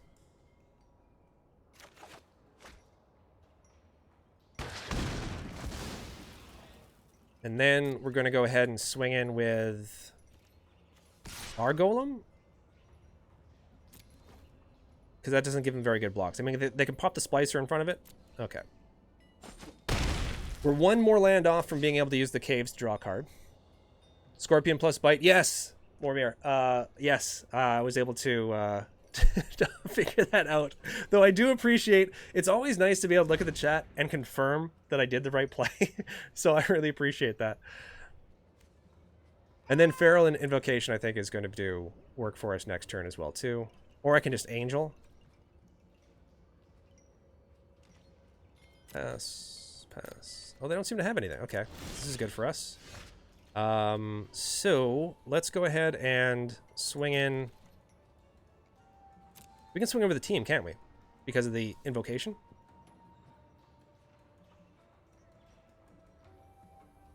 Yeah, let's swing in with the team.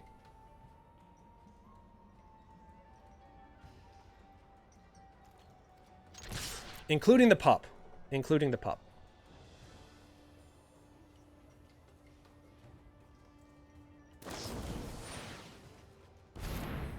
Okay, that's fine. That is fine.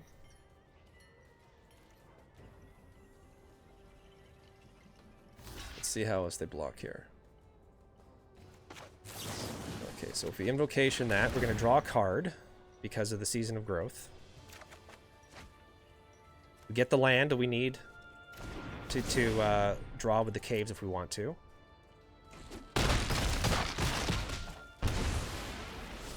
Okay, and then put the Chaplain out. This is going to allow us to scry. Lanky Panda, hello, Ed. Good to see you live streaming. How's today been for you? Lanky Panda, good to see you. Oh, and we win! We win! Well, it's going even better now, Lanky Panda, so thank you very much. Yeah, even the pup. I mean, the message has been sent, right? Sorry, Lanky Panda, it was a little bit rough at the beginning. The same problem I ran into the last time I tried streaming, which was my microphone wasn't working because of one simple check box happened at the very beginning of this, and then I had a hard time restarting the stream and having to go live. So, but other than that, it's been smooth sailing. Sadly, we're right near the end because this next game, if I lose, we're out of this sealed event. If I win, we've reached the max wins of the sealed event, and then after that, I'm going to stop the stream. But I am going to either be back streaming on Twitch much later tonight, or I'm going to be creating a video of a draft with the early release event. So, oh yeah, it's Taboo. You and Lanky know each other from the comment section as well too. I appreciate the contribution you guys do to the comment section. That means a lot. I can't sort of understate. Is that right? Or overstate exactly how important that is to someone who's doing content creation, to see nice comments in the comment section. People talking to each other. Even if you're not talking to me, that's fine. If you guys want to chat with each other, that's fine. But I really appreciate the fact that you guys show up in the comment section. And I appreciate, like, Mormir, I appreciate you, Joshua, and Running A, Z-Wolf, everyone who's been in the the chat today. It's been absolutely wonderful. So yeah, win or lose, sadly, this looks like it's going to be the end of the stream, but I do appreciate the fact that you guys came out on this. Basically, this I hope is going to be sort of the kickoff stream of a regular sort of streaming schedule. Oh, this looks good. I think this works. This works, right? Yeah, we're going to keep this 7. We're going to keep this. Lanky, I'm glad things have gone good after that rocky start, but then it's good to see you. It's good to see you too, Panda. It's good to see you too. We're going to play a Plains. Probably should have played the Forest, but I don't think it's really going to matter. I may do Growth Season first. Let's go ahead and do Growth Seasons because I want to be able to get the most value out of playing these creatures. Not Growth Season, Season of Growth. Sorry, I always call it Growth Season for some strange reason. Would you recommend buying a Challenger deck to someone that tries to get back into real-life Magic after many years? Most recent card I own are from Lorwyn. I would actually suggest playing or buying a Challenge deck. If you're not super new to Magic, they're really good. Even if you're sort of new to Magic, they're more advanced than a Planeswalker deck, which is for like really beginners. Or people who just want to like mess around. But if you're looking to get back into Magic, playing maybe Friday Night Magic, you want something that's, you know, going to be a little bit competitive against some of your opponents and stuff, I would definitely suggest any of the Challenger decks. I got a chance to play every single one of them. Most of them on camera, some of them online as well too. And the Challenger deck is one of the pre-cons that Wizards does that I think has been consistently good the 2 times they've done it. But I think it's a very, very good way to get back into Magic and to play and to have a slightly more powerful competitive deck. And there's options as well too.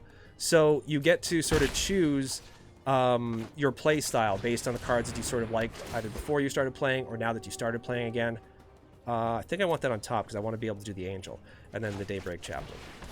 So yeah, Challenger decks. And as well too, keep in mind, in no way like Wizards is sponsoring this by giving me an account, but Wizards doesn't send me free product.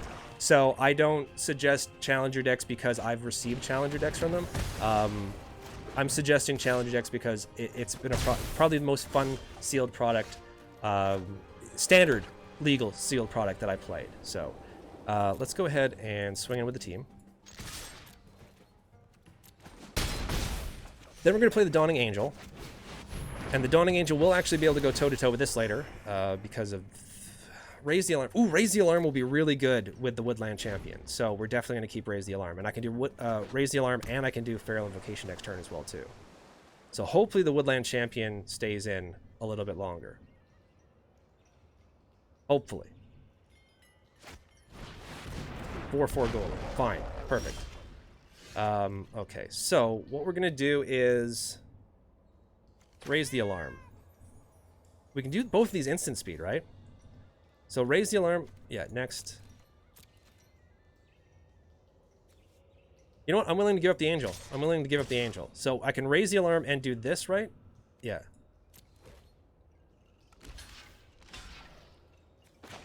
Okay, so then we're going to do this. It's going to get counter. Do I want that on top? I think I want something with more power at this point. So we're going to put that on the bottom. I will keep Pacifism. And then put this on the Woodland Champion. Okay, so we've cleared their board. We got 2 1/1s, a 1/3, and a 6/6. We're pretty good shape, and we have Pacifism in hand.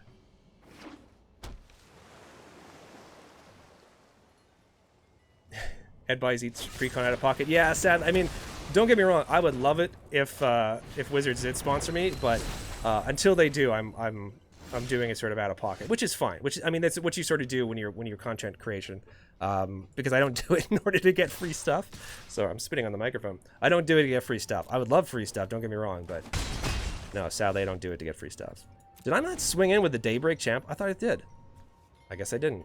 Sorry. I should have played the Plains.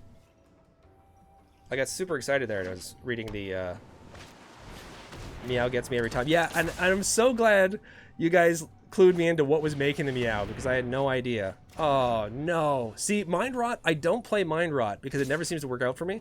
It worked out really well for them there. This is going to work out for us a little bit better. When evil arises, Break this. True friends always stand by your side. Yeah, the pup can stay on top. Choose the attacker. Gain a life.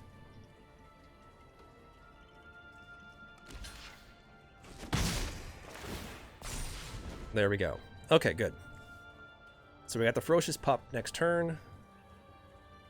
They can swing in for 2 in this, but it means Johnny still lives.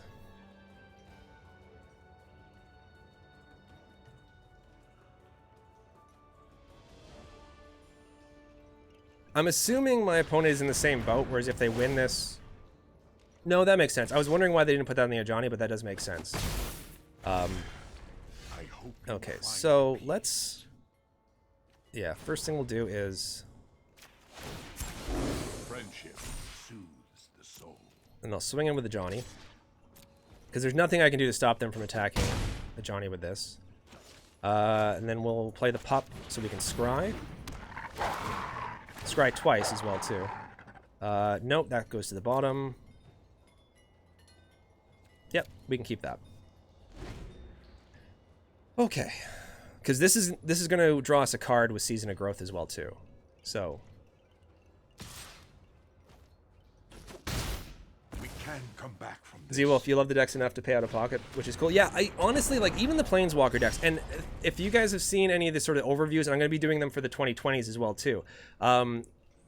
Even the Planeswalker decks, which are weaker, I really like. Like, I have fun playing with most of them, and I have been critical of some of them. Like, I haven't been crazy about some of them, but I quite like the Planeswalker decks. Like, when you look at them for what they are. Okay, well, that's unfortunate. I'm glad I didn't put Feral Invocation on it, so I will get to draw an extra card. But yeah, I like playing these decks. The Guild Kit decks were a lot of fun. They were a bit grindy. They're a bit longer games to record. But there haven't been any decks that I've disliked playing, because I just, you just enjoy playing Magic. And I get to play with like Travis and sometimes even Steve. Steve's actually coming back. For those of you who remember Steve is coming back. Do I want to do this now? No, I don't. Steve is actually coming back to... would have been so nice to still have a Johnny there. I'm going to do this to Scry. Steve is coming back to do some of the 2020 core set games as well, too. So we get to Scry. Inspiring Captain. Excellent. And then I'm going to swing in with... nothing right now, right? No attacks, no. Steve is going to come back to play some of the 2020 Planeswalker decks, which I'm super excited about. Because Steve hasn't been able to play Magic for a long time on the channel. I think the last time was the Battle Bond thing. It was just for one multiplayer game. So Steve is going to be able to come back and play the Planeswalker decks. And I enjoy playing all those precon decks. If there's ever a precon deck that I don't like, I do mention sort of the downside of it. But a lot of the time, there's a lot of good to it as well, too. Okay, are they gonna swing in?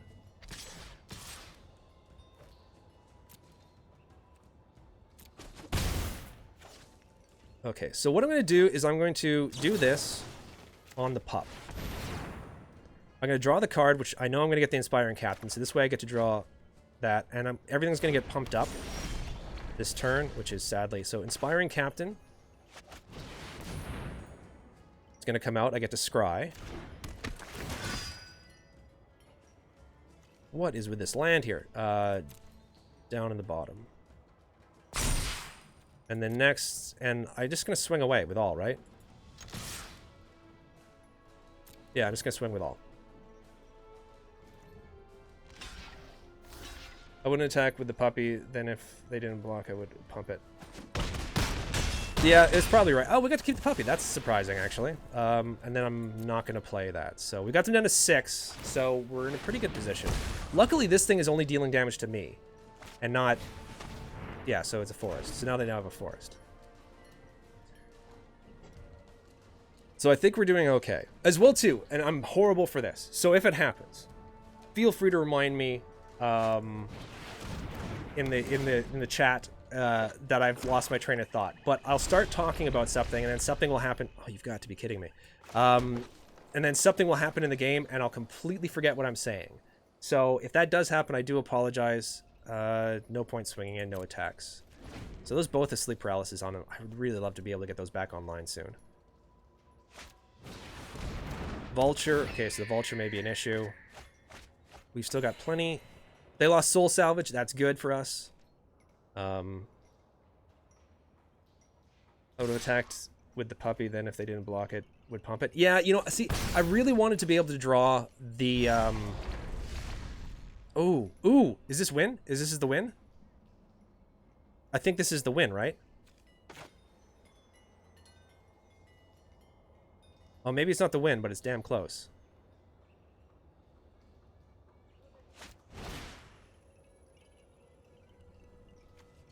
So if I put it on this, that... Do I put it on this or do I put it on... I'll put it on this.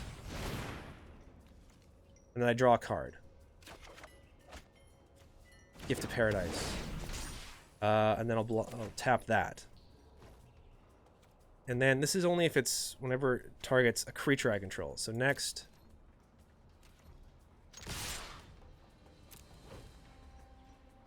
I think we're okay with doing this.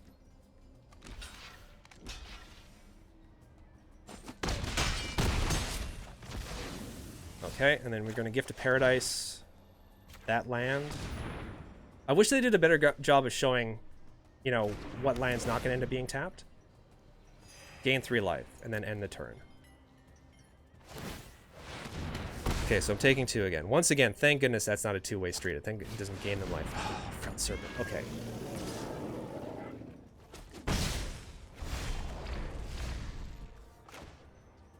Okay, we're just going to crack the cave to draw a card.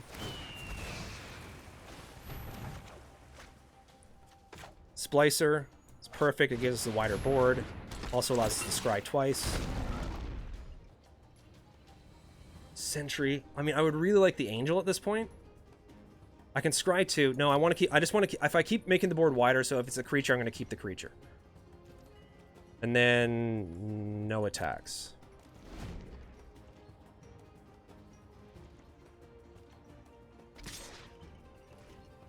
Okay, that leaves them 4 blockers. Okay, so if I swing in with everything, they got 1, 2, 3, 4 blockers. I got 1, 2, 3, 4, 5 attackers. They leave those, that puts them down to 1. And they swallow that. No, I think I keep going. I think I keep building. Because next turn I can get them. And I get to scry here. Yep. We got it. We should. That's the aerial assault should be it, and then we don't have to attack because they block. So they'll block the biggest thing. So 1, 2, 3. Yeah, no attacks. Next turn we can do this. Next turn we can do this. I'm sorry, I've been completely ignoring the chat. End turn. Okay.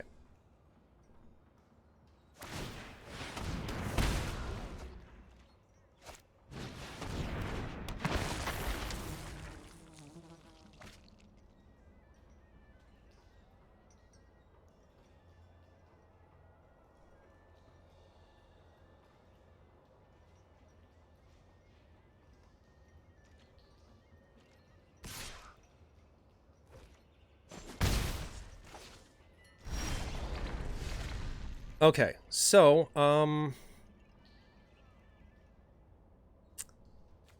if they get 1, 2, 3, 4, 5 blockers. So they block here, 1, 2, 3, 4. I get 2 through.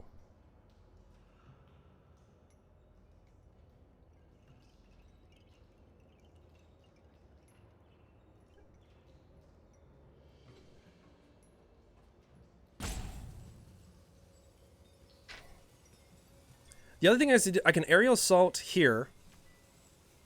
I can aerial assault one of these, and that's going to actually allow me, whenever I cast a spell that targets a creature I control, I draw a card. So I can draw a card here.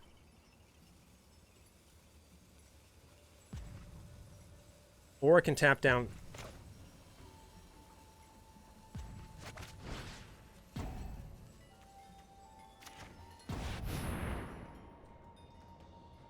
I think I have to wait, right?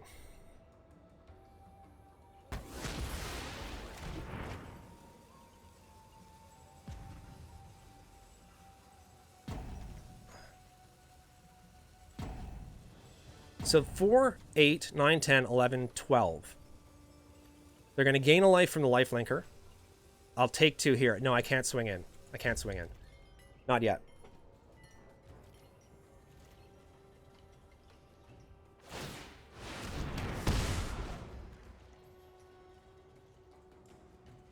Oh, wait. Enters the battlefield, draw a card, then discard a card. Okay. No, sir. No, we're fine. We're fine. Anything but land would be wonderful right now.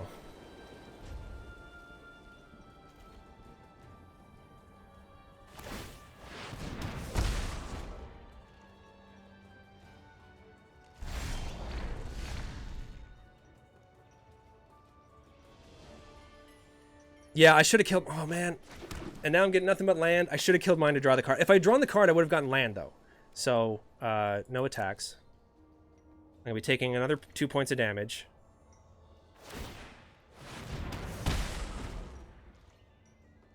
If they swing in with the Frilled and the Vulture, they win.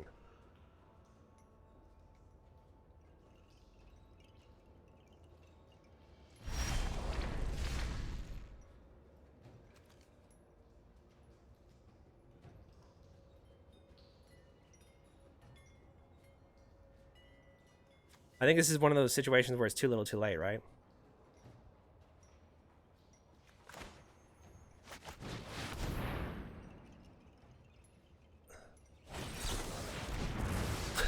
Oh, no.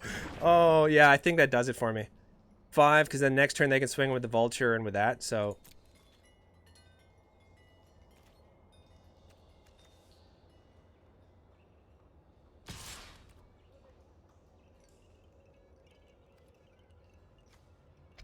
Yeah, I'm dead. I'm dead because next turn what they can do is they can do this for 7, swing in for 4, 6, and they're going to end at the end step. They're going to do this, so they've won the game anyway. So we're just going to plunge in with everything.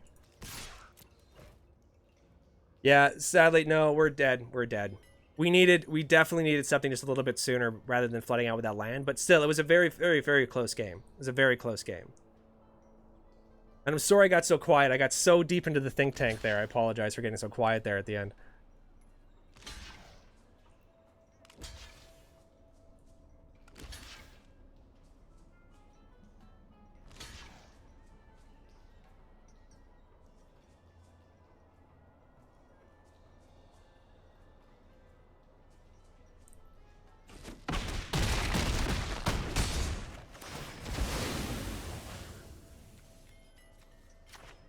Good game.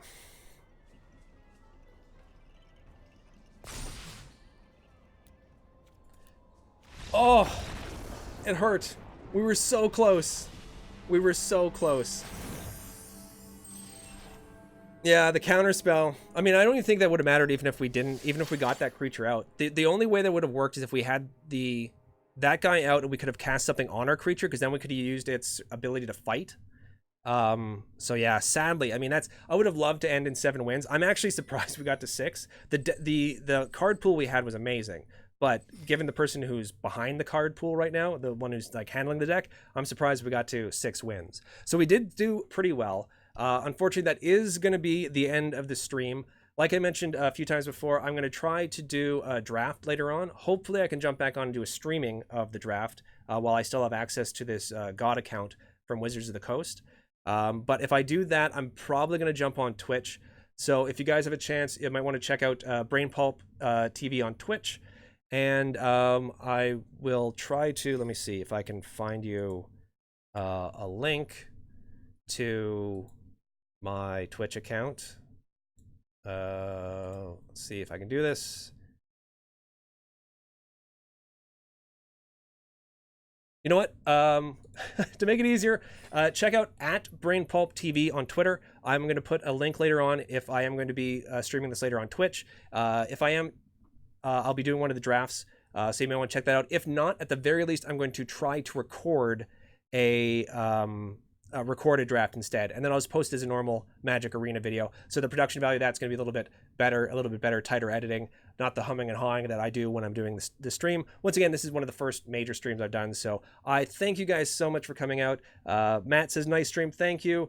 Mormir, no, yeah, I know. I wish we had won that last game. So everyone in the chat, Matt, Mormir, Lanky Panda, Taboo, Z Wolf, Runner A, Ben, who was here earlier.